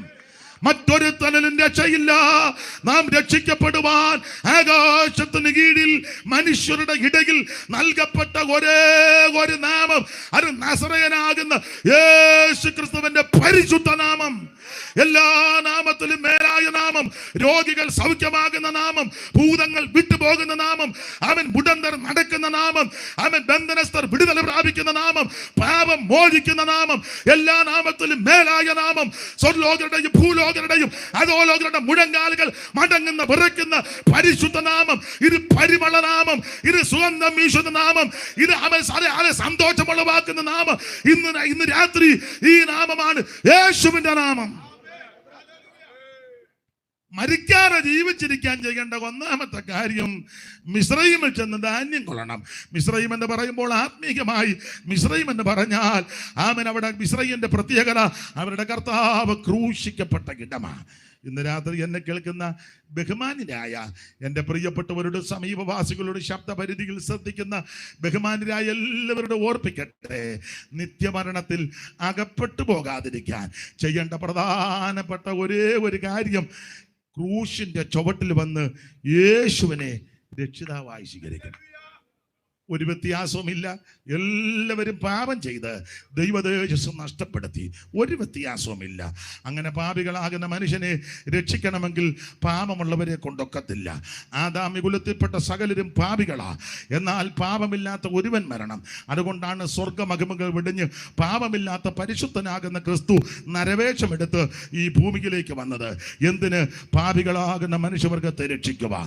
ആ രക്ഷ പ്രാപിക്കുവാൻ 5 പൈസ മുടക്കണ്ട, അരക്കാശ് കാശ് മുടക്കണ്ട, 1/2 മൈൽ നടക്കണ്ട, തീർത്ഥയാത്രയും തീർത്ഥാടനങ്ങളും ഭൗതിക വസ്തുക്കളൊന്നും കൊണ്ട് തിരുമുൽക്കാഴ്ച വെക്കണ്ട, എൻ്റെ ഭാഷ പറഞ്ഞ കയ്യും കാലും ഒന്നും പൊക്കണ്ട, അവനൊന്നും വേണ്ട. ഇരിക്കുന്ന കിടത്ത്, കേൾക്കുന്ന കിടത്ത്, ആയിരിക്കുന്ന സ്ഥലത്ത് നിന്ന് ഒറ്റ വാക്ക് പറ, യേശുവേ ഞാനൊരു പാപിയാ, യേശുവേ എൻ്റെ പാപത്തെ പൊറുക്കണമേ, എൻ്റെ പാപത്തെ മായിക്കണമേ, എൻ്റെ പാപത്തെ ക്ഷമിക്കണമേ, യേശുവേ എൻ്റെ ഉള്ളത്തിലേക്ക് വരണം, യേശുവേ ഇന്ന് രാത്രി എന്നെ രക്ഷിക്കണം. കർത്താവിന്റെ നാമത്തെ വിളിച്ചപേക്ഷിക്കുന്ന ഏവനും രക്ഷിക്കപ്പെടും. ക്രൂശിന്റെ വചനം നശിച്ചു പോകുന്നവർക്ക് പോഷത്വം, രക്ഷിക്കപ്പെടുന്നവർക്ക് ഇന്ന് രാത്രി ദൈവശക്തിയാണ്. ചിലർക്ക് ഇത് പോഷത്വമായിട്ട് തോന്നും. സ്തോത്രം. ഇത് ചിലർക്ക് ഇത് പോഷത്വമായിട്ടൊക്കെയാ തോന്നുന്നത്. നമ്മുടെ റോയിച്ചൻ അല്ലയോ? ഈ പുള്ളി എന്തുവാ ഈ കാണിക്കുന്നത്? ഈ രാത്രി പന്തൽ വിട്ട് മൈക്ക് സെറ്റ് എടുത്ത് നിങ്ങളെല്ലാം വിളിച്ചു കൂട്ടി അലപ്പറയും ബഹളോ അവർക്ക് പോഷത്വമായിട്ട് തോന്നും. സ്തോത്രം. അവർക്കിത് വിഡിത്തമായിട്ടൊക്കെ തോന്നും.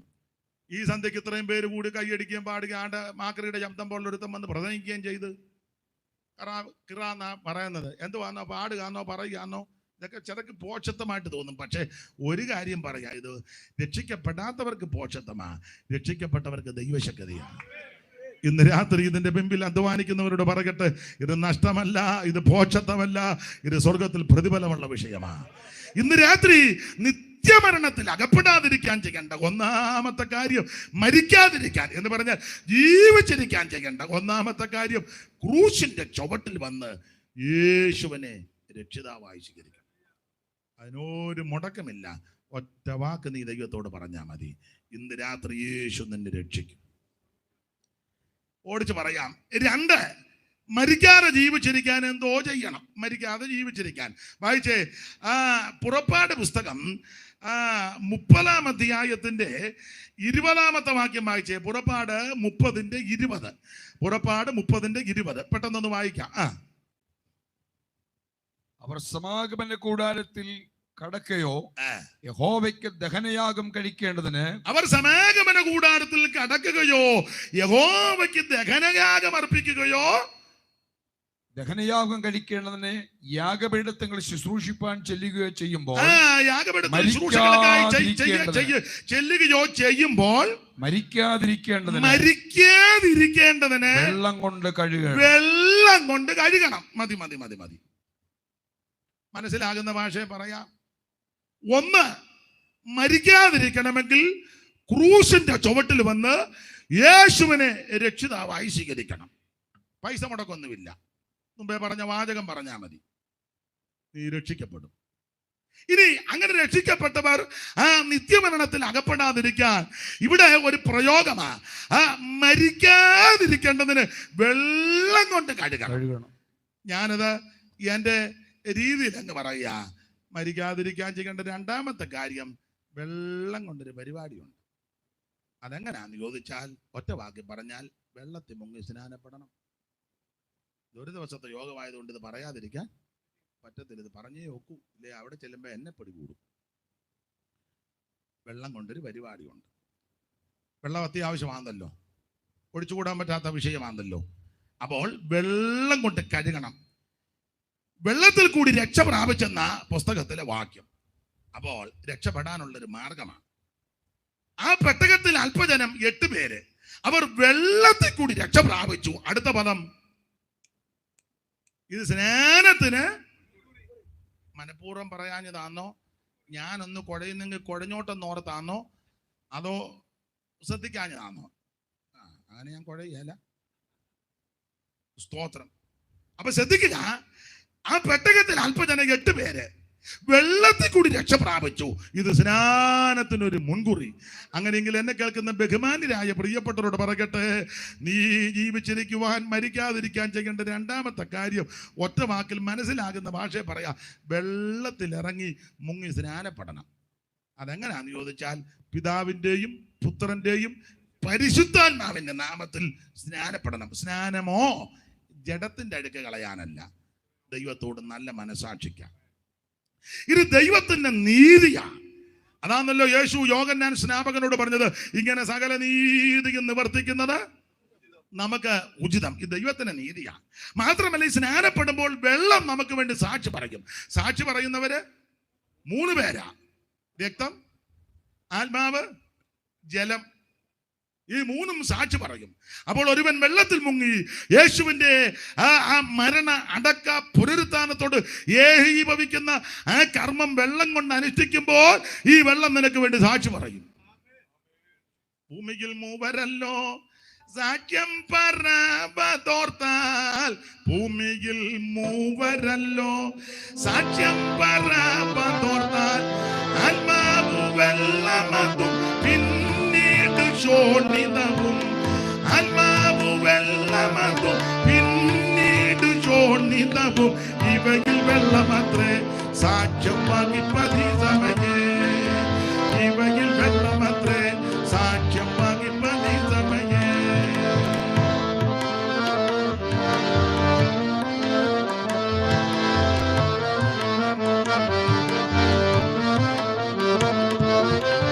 യേശുവിൽ സ്നേഹമുള്ള സോദരരെ വരുവിൻ, യേശുവിൽ സ്നേഹമുള്ള സോദരരെ വരുവിൻ, കാണുവിൻ ദേവജാതൻ യോർദാൻ നദീജലത്തിൽ, കാണുവിൻ ദേവജാതൻ യോർദാൻ നദീജലത്തിൽ, നിമജ്ജനം കഴിപ്പാൻ വന്ന ചരിത്രമോർത്തിടുമേ, നിമജ്ജനം കഴിപ്പാൻ വന്ന ചരിത്രമോർത്തിടുമേ.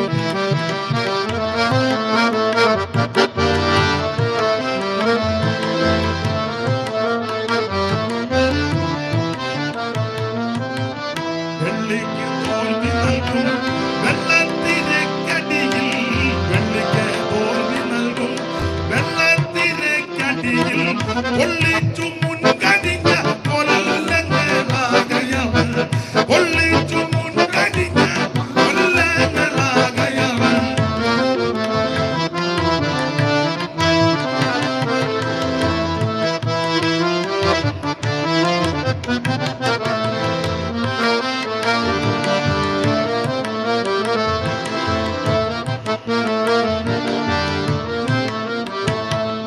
കരമുയർത്തി ദൈവത്തിന് മഹത്വം കൊടുക്കുക. മരിച്ചു പോകാതെ ജീവിച്ചിരിക്കാൻ ചെയ്യേണ്ട രണ്ടാമത്തെ കാര്യം, വെള്ളത്തിൽ മുങ്ങി സ്നാനപ്പെടണം. ബെന്തിക്കോസുകാര് കണ്ടുപിടിച്ച മാർഗമല്ല, സർവജ്ഞനായ ദൈവം തമ്പുരാൻ തൻ്റെ തിരുഹൃദയത്തിൽ മുന്നമേ കുറിച്ചു വെച്ച പദ്ധതിയാണ്. ആദ്യം ഒരു 8 പേര് വെള്ളത്തിൽ കൂടെ, പിന്നെ ലക്ഷക്കണക്കിന്, പിന്നെ ഇങ്ങോട്ട് ഓരോ അതിൻ്റെ പരുവത്തിന് വന്നുകൊണ്ടിരിക്കുക. അതുകൊണ്ട് ഇന്ന് രാത്രി അമ്മാമ്മ വെള്ളത്തിൽ മുങ്ങി സ്നാനപ്പെടാതെ പരിപാടി നടക്കത്തില്ല, മുങ്ങിയേ ഒക്കൂ. പണ്ട് ഞങ്ങൾക്കൊരു മൈസൂർ തങ്കമ്മ ഉണ്ടായിരുന്നു. മൈസൂർ തങ്കമ്മ സ്നാനപ്പെടുകയില്ല, അവസാനം വലിയ പ്രശ്നമായി. അപ്പം കൂടെയുള്ള 2 സഹോദരിമാർ കൂട്ടുകാർ സ്നാനപ്പെട്ടു. ഈ അമ്മാമ്മ അവരോട് കയറി കൊമ്പ് കോർത്തു, നീ എല്ലാം എരുമവെള്ളത്തിൽ പോയി മുങ്ങിയേച്ച് വന്നോടി, നീയും ഒക്കെ ആയിട്ട് കൂട്ടില്ലെന്ന് പറഞ്ഞു. കൂട്ട് പോലും വിട്ടു. വർഷങ്ങൾ കഴിഞ്ഞു, തങ്കമ്മാമ്മ രക്ഷിക്കപ്പെട്ട് അങ്ങ് കണ്ണൂരിനടുത്ത് ഇരട്ടിയിലാണ് സ്നാനം നടക്കുക. അപ്പോൾ ദൈവം ഇതെല്ലാം കുറിച്ച് വെച്ചെന്നുള്ളതാണ്. സ്നാനം നടന്നപ്പോൾ ആറ്റിലാ സ്നാനം, വെള്ളം ഇങ്ങനെ ഒഴുകി വരിക, ഉപദേശി അവിടുന്ന് വെള്ളം ഒഴുകി വരിക, ഉപദേശി ഇങ്ങനെ നിൽക്കുക. തങ്കമ്മ വന്ന് ഇപ്പറേ നിന്ന് കാര്യങ്ങളെല്ലാം പറഞ്ഞ് മുക്കാനൊരുങ്ങുക. അപ്പോൾ തങ്കമ്മ പറയാ, എൻ്റെ ഭാഷയെ ഞാൻ നോക്കി നിന്നപ്പം ഒരു 5-8 എരുമേനെ അടിച്ച് ഒരാൾ അക്കരെ കയറ്റിക്കൊണ്ട് പോകുന്നു. ഈ ആറ്റിക്കൂടെ എരുമ അന്നേരം തന്നെ സാധിക്കുന്നത് തങ്കമ്മ കാണുകയും ചെയ്തു. ഇങ്ങനെ നിൽക്കുന്നതുകൊണ്ട് വല്ലതും മിണ്ടാൻ പറ്റുമോ? ഭാഷ പറഞ്ഞുകൊണ്ടിരിക്കുക, ഒന്നും മിണ്ടുന്നില്ല. ഭാഷ ഇത് കാണുന്നുമില്ല. ആ എരുമ അങ്ങോട്ട് കയറിപ്പോയപ്പോൾ ആ ഭാഗത്തെ വെള്ളം ഒഴുകി വന്നപ്പോൾ പാസ്റ്റർ കാര്യം പറഞ്ഞ് തങ്കമ്മേനെ അവിടെ മുക്കി. സൂക്ഷം തങ്ക എരുമ വെള്ളത്തിൽ മുങ്ങി. മറ്റവരാരും അതിലല്ല മുങ്ങിയത്. എന്നാലും ഞാൻ പറഞ്ഞത്, നീ പരിഹസിച്ചാൽ നിന്ദിച്ചാൽ സൂക്ഷം ദൈവം നിന്നെ പിടിക്കും. അല്ല, ഇത് ചെയ്തേ ഒക്കൂ. വെള്ളത്തിൽ കൂടി രക്ഷ പ്രാപിക്കണം. അപ്പോൾ മരിക്കാതെ ജീവിച്ചിരിക്കാൻ 2 വെള്ളം കൊണ്ടൊരു കഴുകൽ പ്രാപിക്കണം. ദൈവത്തിന് മഹത്വം. ഞാനും സ്നാനപ്പെട്ടപ്പോൾ അല്പപ്രതിസന്ധിയൊക്കെ ഉണ്ടായിരുന്നു, പക്ഷേ ദൈവം നിർത്തി. അനേക ദൈവമക്കളുടെ പ്രാർത്ഥന കൊണ്ട് ദൈവം സഹായിച്ചു. എന്നെ സ്നാനപ്പെടുത്തുകയില്ല. ഒടുവിൽ ഞാൻ സ്നാനപ്പെടാൻ തീരുമാനിച്ചു. സാക്ഷ്യമൊക്കെ ചിലർക്ക് അറിയാത്ത ആരെങ്കിലും ഉണ്ട്, അവരുടെ അറിവിനാ. ഞങ്ങൾ 10-12 പേര് സ്നാനപ്പെടാൻ നിൽക്കുക. ഞാനിങ്ങനെ 13ാമതായിട്ട് നിൽക്കുന്നു. വീട്ടിൽ പ്രശ്നം, സഭയിലും ചിലർ പ്രശ്നമായി മുക്കണ്ടെന്ന് പറഞ്ഞു. വലിയ പ്രതികൂലമാണ്. എന്നാലും ചില ദൈവമക്കൾ ധൈര്യപ്പെടുത്തി. സ്നാനക്കടവിൽ ചെന്ന് 2 ദൈവദാസന്മാരാണ് സ്നാന ശുശ്രൂഷ നടത്തുന്നത്. ഞാൻ കരയ്ക്ക് നിന്നപ്പം ഒരു പാട്ടിൻ്റെ വരിയും ഒരു വാക്യവും എന്നെ ധൈര്യപ്പെടുത്തി. വിവരിക്കുന്നില്ല, അമാന്തിച്ചില്ല. 13ാമതായിട്ട് വെള്ളത്തിലോട്ട് ഇറങ്ങിച്ചെന്നു. ആ പ്രായമുള്ള കർത്തദാസൻ കാര്യങ്ങൾ പറഞ്ഞ് എന്നെ വെള്ളത്തിലേക്ക് മുക്കി. വെള്ളത്തിനടിവെച്ച് ആത്മശക്തി പ്രാപിച്ചത്, സന്തോഷത്തോടെ പറയട്ടെ പൊങ്ങി വന്നത് അന്യഭാഷ പറഞ്ഞ, അങ്ങനെ ആത്മാഭിഷേകം പ്രാപിക്കുന്നു. എല്ലാവരും ആത്മാവ് നിറഞ്ഞു. കരയ്ക്ക് കയറി വസ്ത്രം എന്ത് ചെയ്യാന്ന് ചോദിച്ചാൽ ഞാൻ പറഞ്ഞ വസ്ത്രമില്ല, ആകെ കൂടെ ഉണ്ടായിരുന്നു ഇട്ടുകൊണ്ടാണ് മുങ്ങിയത്. എനിക്ക് അങ്ങനെയും മുങ്ങണം എന്നൊരു ചിന്തയല്ലാതെ വേറെ ഒന്നും ചിന്തിച്ചേ ഇല്ല. പിന്നീട് മനസ്സിലായി ഇതൊക്കെ ആവശ്യം ഇല്ലായിരുന്നു. അപ്പൊ ചോദിച്ച് എന്ത് ചെയ്യാൻ, ഞാൻ പറഞ്ഞു ഒന്നുമില്ല. പിന്നെ ഇങ്ങനെയൊക്കെയാന്ന് പറഞ്ഞു. പിന്നെ അത് ശരിയല്ല, സഭായത്തിന് കൂടേണ്ടതാ.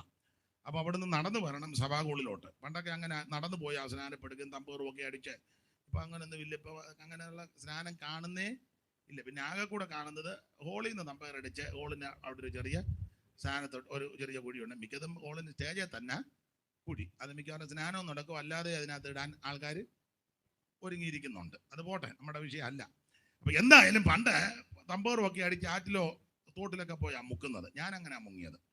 ഒരു അമ്പാട്ടുകടവില്ല, 1.5 കിലോമീറ്റർ നടക്കണമായിരുന്നു. അങ്ങനെ ആത്മാവ് നിറഞ്ഞ നാട്ടുകാർ വെക്കുന്ന അടക്കാൻ പോകുന്ന അങ്ങനെ അടക്കേണ്ടത്. അതുകൊണ്ട് ആ ഭാഗത്തേക്കൊന്നും പോകുന്നില്ല. എന്തായാലും സ്നാനപ്പെട്ട് കഴിഞ്ഞപ്പം വേറെ ഡ്രസ്സില്ല. എന്ത് ചെയ്യാന്ന് ചോദിച്ചു. ഞാൻ പറഞ്ഞു വേറെ ഇല്ല, ആകെ കൂടെ ഉണ്ടായിരുന്നു ഈ ഒരു ജോഡി, അതിട്ടുണ്ട് മുങ്ങി. എനിക്ക് എങ്ങനെയും മുങ്ങണമെന്നുള്ളായിരുന്നു. മുങ്ങി, അതാ സന്തോഷം. ഇനി സഭായത്തിന് പോയിരിക്കേണ്ടതായി ഈ നനഞ്ഞ തുണിയായിട്ട് എങ്ങനെ. പിന്നെ ഓടിച്ചെന്നൊരു മുണ്ട് കൊണ്ട് തന്ന് സന്തോഷത്തോടെ ഞാൻ എപ്പോഴും പറയും മുണ്ട് ഉടുത്തിട്ടും തീരുന്നില്ല. പിന്നെ അറിഞ്ഞത് ദാരിയേൽ ഭാഷയുടെ അമ്മച്ചിയുടെ കച്ചമുറിയായിരുന്നു. 5 മുഴത്തിന്റെ കച്ചമുറി. നല്ല ഒരമ്മയായിരുന്നു. ഒരു തരത്തിന് ഞാൻ ഇതെല്ലാം കൂടെ ചുറ്റി വെച്ച്, വേറെ ഇല്ലല്ലോ, അതെല്ലാം കൂടെ ചുറ്റി 3-4 ചുറ്റി ഒപ്പിച്ച് വെച്ചു. പിന്നെ ഒരു ഷർട്ട് കൊണ്ട് തന്നു, ജേക്കബ് ഭാഷയുടെ ഷർട്ടാണ്. പുള്ളി നല്ല 6 അടി പൊക്കമുണ്ട്. ഞാൻ 14 വയസ്സ് കഴിഞ്ഞതേ ഉള്ളൂ. ഷർട്ട് ഇട്ടപ്പം മുട്ടിന് താഴെ. അപ്പം ഞാൻ അടുത്ത് വന്നിട്ട് പറഞ്ഞു എന്നാൽ മുണ്ടങ്ങ് എടുക്കുന്നതായിരിക്കും നല്ലത്. കാരണം ഇതെല്ലാം കൂടെ വലിച്ചു വാരി പോകുന്നത് വലിയ ബുദ്ധിമുട്ടാണ്. നമുക്കിപ്പോൾ അത് രസകരമായി തോന്നിയാലും ഇതൊക്കെയായിരുന്നു ജീവിതാനുഭവം അന്ന്.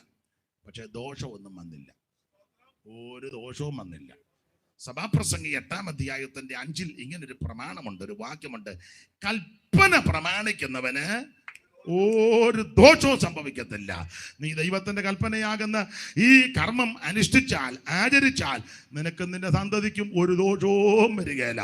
യഹോവ ഒരു ദോഷവും തട്ടാതെ വണ്ണം നിന്നെ പരിപാലിക്കും. ഓടിച്ചവസാനിപ്പിക്കുക. ഒന്ന് മരിച്ചു പോകാതിരിക്കാൻ, ഒന്ന് ക്രൂശിന്റെ ചുവട്ടിൽ വന്ന് യേശുവിനെ രക്ഷിതാവായി സ്വീകരിക്കണം. അങ്ങനെ രക്ഷകനായി സ്വീകരിക്കുന്നവർ നിത്യമരണത്തിൽ അകപ്പെടാതിരിക്കാൻ വെള്ളം കൊണ്ടൊരു കർമ്മം, അതാണ് സ്നാനം. ഇനി 3 മരിച്ചു പോകാതിരിക്കാൻ. പെട്ടെന്ന് വായിച്ചോ.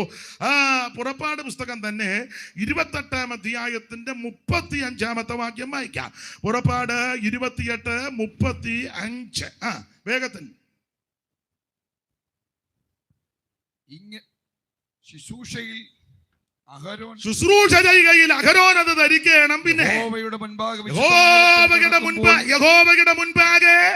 വിശുദ്ധ മന്ദിരത്തിൽ കടക്കുമ്പോഴും പുറത്തു പോകുമ്പോഴും അവൻ മരിക്കാതിരിക്കേണ്ടതിന് അതിന്റെ ശബ്ദം കേൾപ്പിക്കണം. കണ്ടോ, ശുശ്രൂഷ ചെയ്യുകയിൽ അഹരോൻ അത് ധരിക്കണം. ഇവൻ അകത്ത് വരുമ്പോഴും പുറത്തു പോകുമ്പോഴും മരിക്കാതിരിക്കേണ്ടതിന് അതിന്റെ ശബ്ദം കേൾപ്പിച്ചുകൊണ്ടിരിക്കണം. എന്തിന്റെ ശബ്ദമാ, ഏതിന്റെ ശബ്ദമാ? അതിന്റെ കണ്ണിക തുടങ്ങുന്നത് മുതലൊന്ന് വായിച്ച്. അതിന്റെ എത്ര 25 കണ്ണിക തുടങ്ങുന്ന മുതല് എത്രയാ? 15 31 മുതൽ വായിച്ചേ.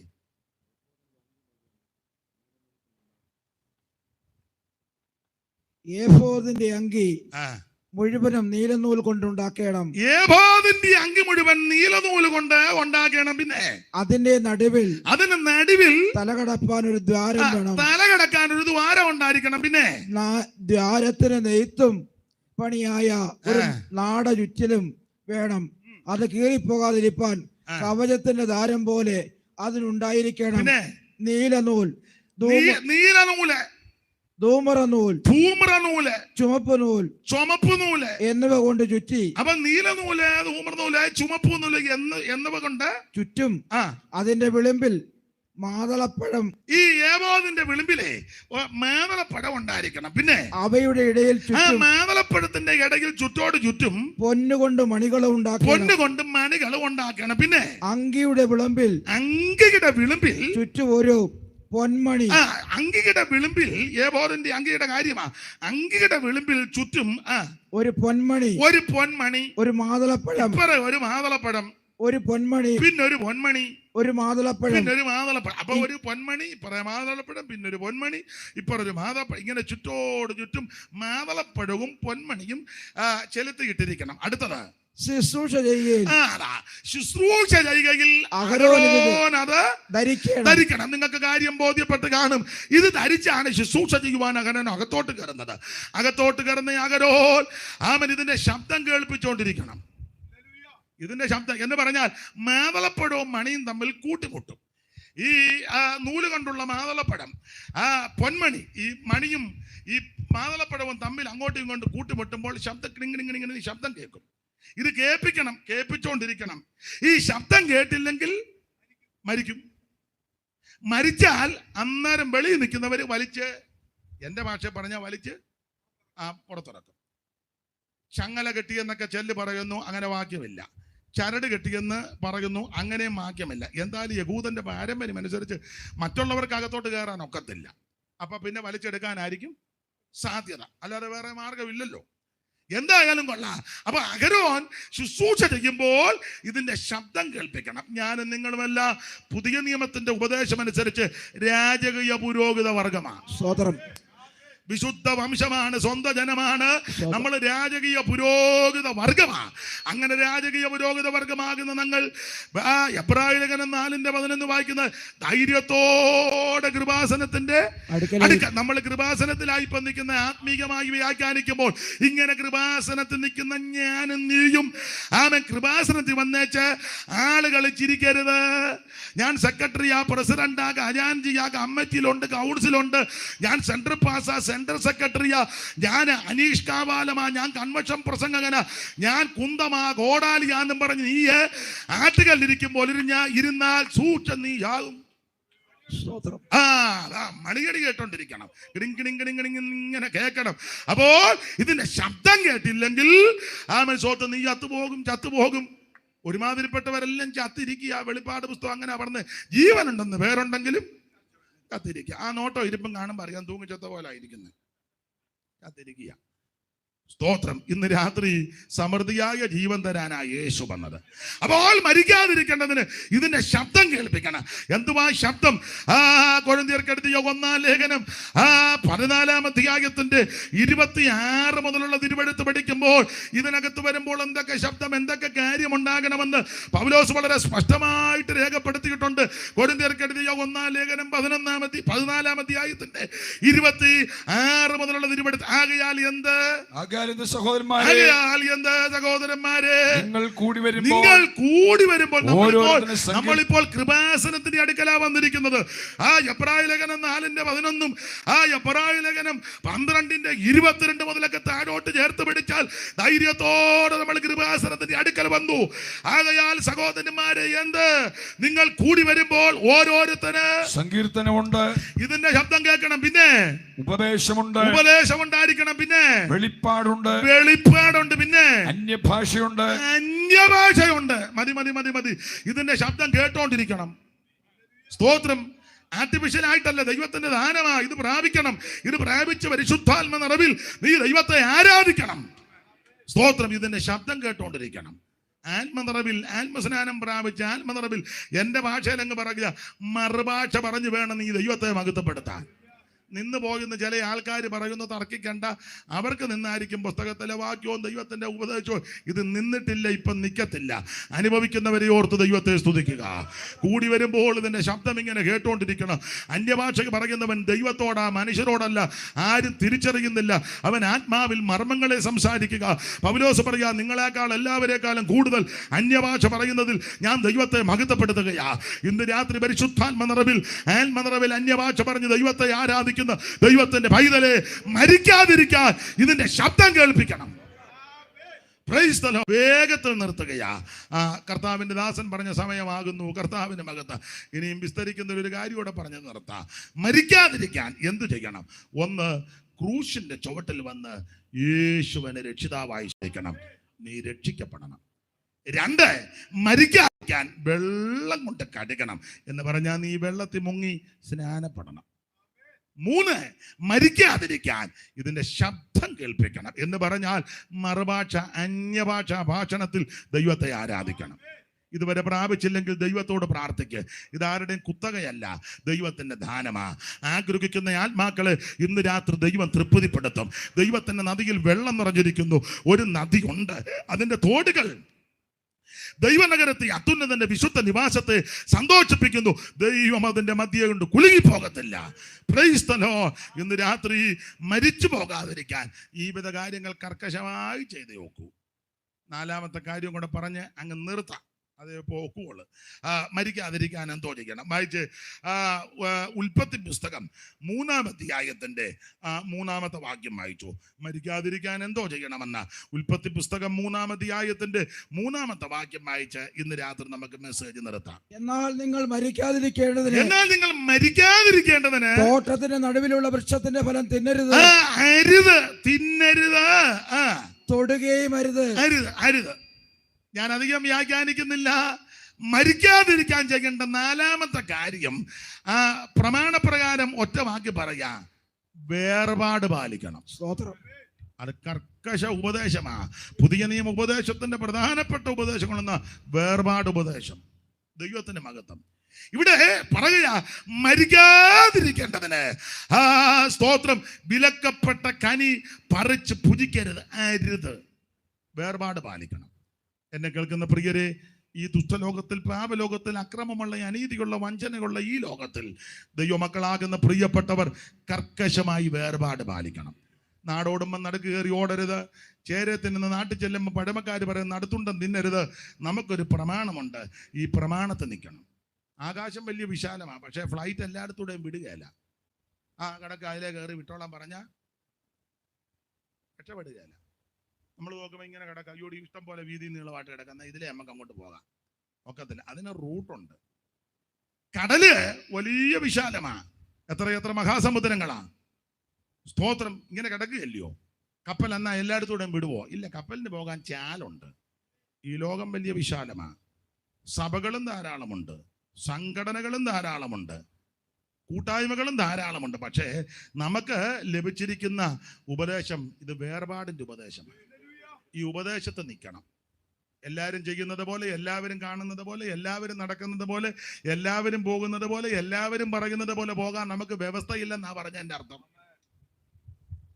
അവരും ക്രിസ്ത്യാനികളാണ്, അവരും പള്ളിയിൽ പോകുന്നു, ഇവരും പള്ളിയിൽ പോകുന്നു, അവരും ബന്ധിക്കോസ്, ഇവരും ബന്ധിക്കോസ്. അന്ന് നമ്മുടെ വിഷയമല്ല. ഇതെന്തോ പറയുന്ന അതാണ് നമ്മുടെ പ്രമാണം. ഇത് ചില രാജ്യത്ത് ചെല്ലുമ്പോൾ ഇതിന് മാറ്റമൊന്നുമില്ല, ഇത് തന്നെ അവിടെയും ആചരിക്കണം. അതാ കർക്കശ ഉപദേശം. ആ ഭാഗത്തേക്കൊന്നും ഇന്ന് പോകുന്നില്ല. കർക്കശമായി വേർപാട് പാലിക്കണം. എന്തിനാണെന്നറിയാവോ? മരിക്കാതിരിക്കാൻ. യേശു പറയുക, എന്നിൽ വിശ്വസിക്കുന്നവൻ മരിച്ചാലും ജീവിക്കും. ഇന്ന് രാത്രി ആ നിത്യജീവൻ കൈവരിക്കാൻ, ആ നിത്യമരണത്തിൽ അകപ്പെടാതിരിക്കുവാൻ, നിത്യജീവനെ പ്രാപിക്കുവാൻ 1 രക്ഷിക്കപ്പെടുക, 2 സ്നാനപ്പെടുക, 3 അഭിഷേകം പ്രാപിക്കുക, 4 വേർപാട് പാലിക്കുക.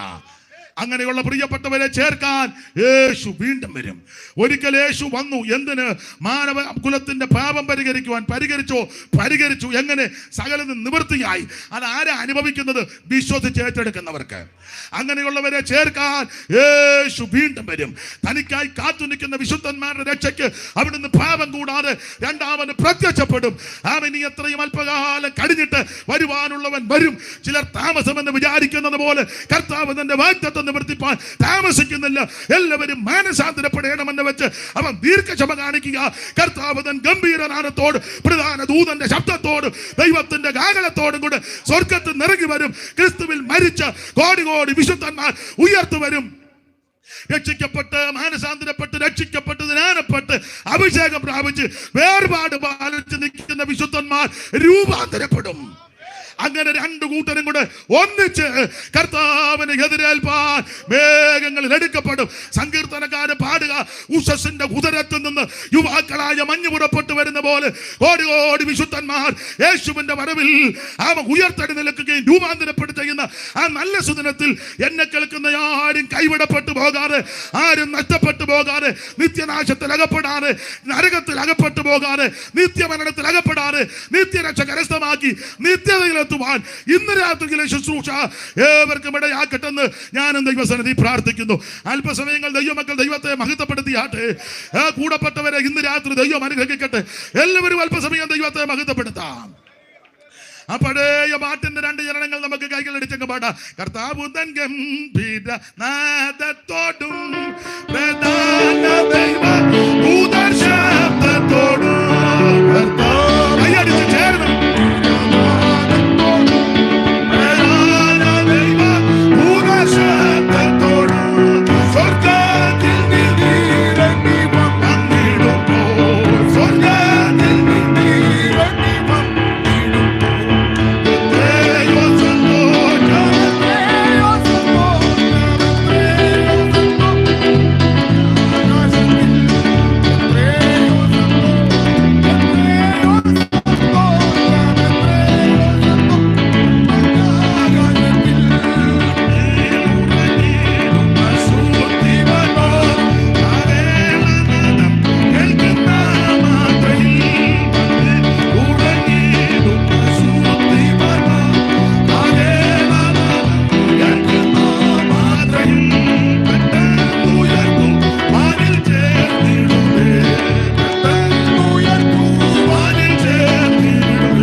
ദൈവത്തിന്റെ വചനത്തിന് മുമ്പാകെ ഒന്ന് സമർപ്പിക്കാം. താല്പര്യമുള്ളവര് എന്നോടുകൂടെ ചേർന്ന് പ്രാർത്ഥിക്കണം. ഇന്ന് രാത്രി യേശുവിനെ ഉള്ളത്തിൽ ഏറ്റെടുക്കുവാൻ താല്പര്യമുള്ളവർ, കർത്താവിനായി ജീവിതം സമർപ്പിക്കുവാൻ ആമേൻ താല്പര്യമുള്ളവർ ഒരു വാക്ക് എന്നോട് ചേർന്ന് പ്രാർത്ഥിക്കണം. അങ്ങനെയുള്ളവര്, യേശുവേ ഞാനൊരു പാപിയാണ്, എൻ്റെ പാപത്തെ ക്ഷമിക്കണമേ, അവിടുത്തെ പരിശുദ്ധ രക്തത്താൽ എൻ്റെ പാപങ്ങളെ കഴുകണമേ, എൻ്റെ ഉള്ളത്തിലേക്ക് അവിടുന്ന് എഴുന്നള്ളി വരണമേ. ആമേൻ. എന്നോട് ചേർന്ന് പ്രാർത്ഥിച്ച് പ്രിയപ്പെട്ടവരെ യേശു രക്ഷിച്ചിരിക്കുക. ആ വിധത്തിൽ രക്ഷാനിർണയം പ്രാപിച്ചവര് വെള്ളത്തിൽ മുങ്ങി സ്നാനപ്പെടുവാൻ ഇന്ന് രാത്രി താല്പര്യമുള്ളവർക്ക് അവർക്കും സമർപ്പിക്കാം. കർത്താവേ, അവിടുത്തെ രക്ഷകനായി സ്വീകരിച്ച എനിക്ക് അവിടുത്തെ കൽപ്പനയാകുന്ന സ്നാനം അനുഷ്ഠിക്കുവാൻ താല്പര്യമുണ്ട്. അവസരവും മുഖാന്തരവും ഒരുക്കി എന്നെ അതിനായിട്ട് ഒരുക്കണമേ എന്ന് പ്രാർത്ഥിച്ചു. ദൈവം നിങ്ങളെ അനുഗ്രഹിക്കും. ഇരുവരെയും ആത്മാഭിഷേകം പ്രാപിക്കാത്തവർ ദൈവത്തോട് പ്രാർത്ഥിച്ച് അവിടുത്തെ ദാനമായ അവിടുത്തെ പരിശുദ്ധാത്മാവിനെ എൻ്റെ മേൽ പകർന്ന് അങ്ങയെ ആരാധിക്കുവാൻ, അന്യഭാഷയിൽ അങ്ങയെ മഹത്വപ്പെടുത്തുവാൻ, ആത്മീക മർമ്മങ്ങൾ സംസാരിക്കുവാൻ ഇന്ന് രാത്രി എന്നെ സമർപ്പിക്കുന്നു. ഈ വിധത്തിൽ പ്രാർത്ഥിച്ച് വേർപാട് പാലിച്ച് നിത്യതയിലെത്തുവാൻ ഏവർക്കും ദൈവം കൃപ നൽകട്ടെ. ഇതുവരെ ഈ ശുശ്രൂഷയിൽ സഹകരിച്ച ഈ അങ്കണത്തിലിരിക്കുന്ന പ്രിയപ്പെട്ടവർ, സമീപവാസികൾ, കർത്തദാസന്മാർ എല്ലാവർക്കും ഒരിക്കൽ കൂടെ നന്ദി. ഇതുവരെ നിങ്ങൾ സഹകരിച്ചല്ലോ. ഇത്ര നേരം ഇരിക്കുകയായിരുന്നല്ലോ. ഒരു നിമിഷം ഒന്ന് എഴുന്നേറ്റ് 2 ശീല പാട്ട് പ്രത്യാശയോടെ പാടി കരങ്ങൾ ഉയർത്തി എല്ലാവരും ആവതുള്ളവർ എഴുന്നേറ്റാൽ മതി. ക്ഷീണമുള്ളവർ അവിടെ തന്നെ ഇരുന്നാട്ടെ. നിങ്ങൾ ശുശ്രൂഷയിൽ സഹകരിച്ചല്ലോ, നന്ദി. ആ പഴയ പാട്ടിൻ്റെ 2 ചരണങ്ങൾ ആ കരങ്ങൾ ഉയർത്തി വീശി പാടി ഇന്ന് രാത്രി നമുക്ക് സന്തോഷത്തോടെ മടങ്ങി പോകാം. ഹല്ലേലൂയ പാടി സ്തുതിപ്പിൻ യേശുവേ, യേശു നാമത്തിനു ജയം. ഹല്ലേലൂയ മമനഗല കളയുമേ.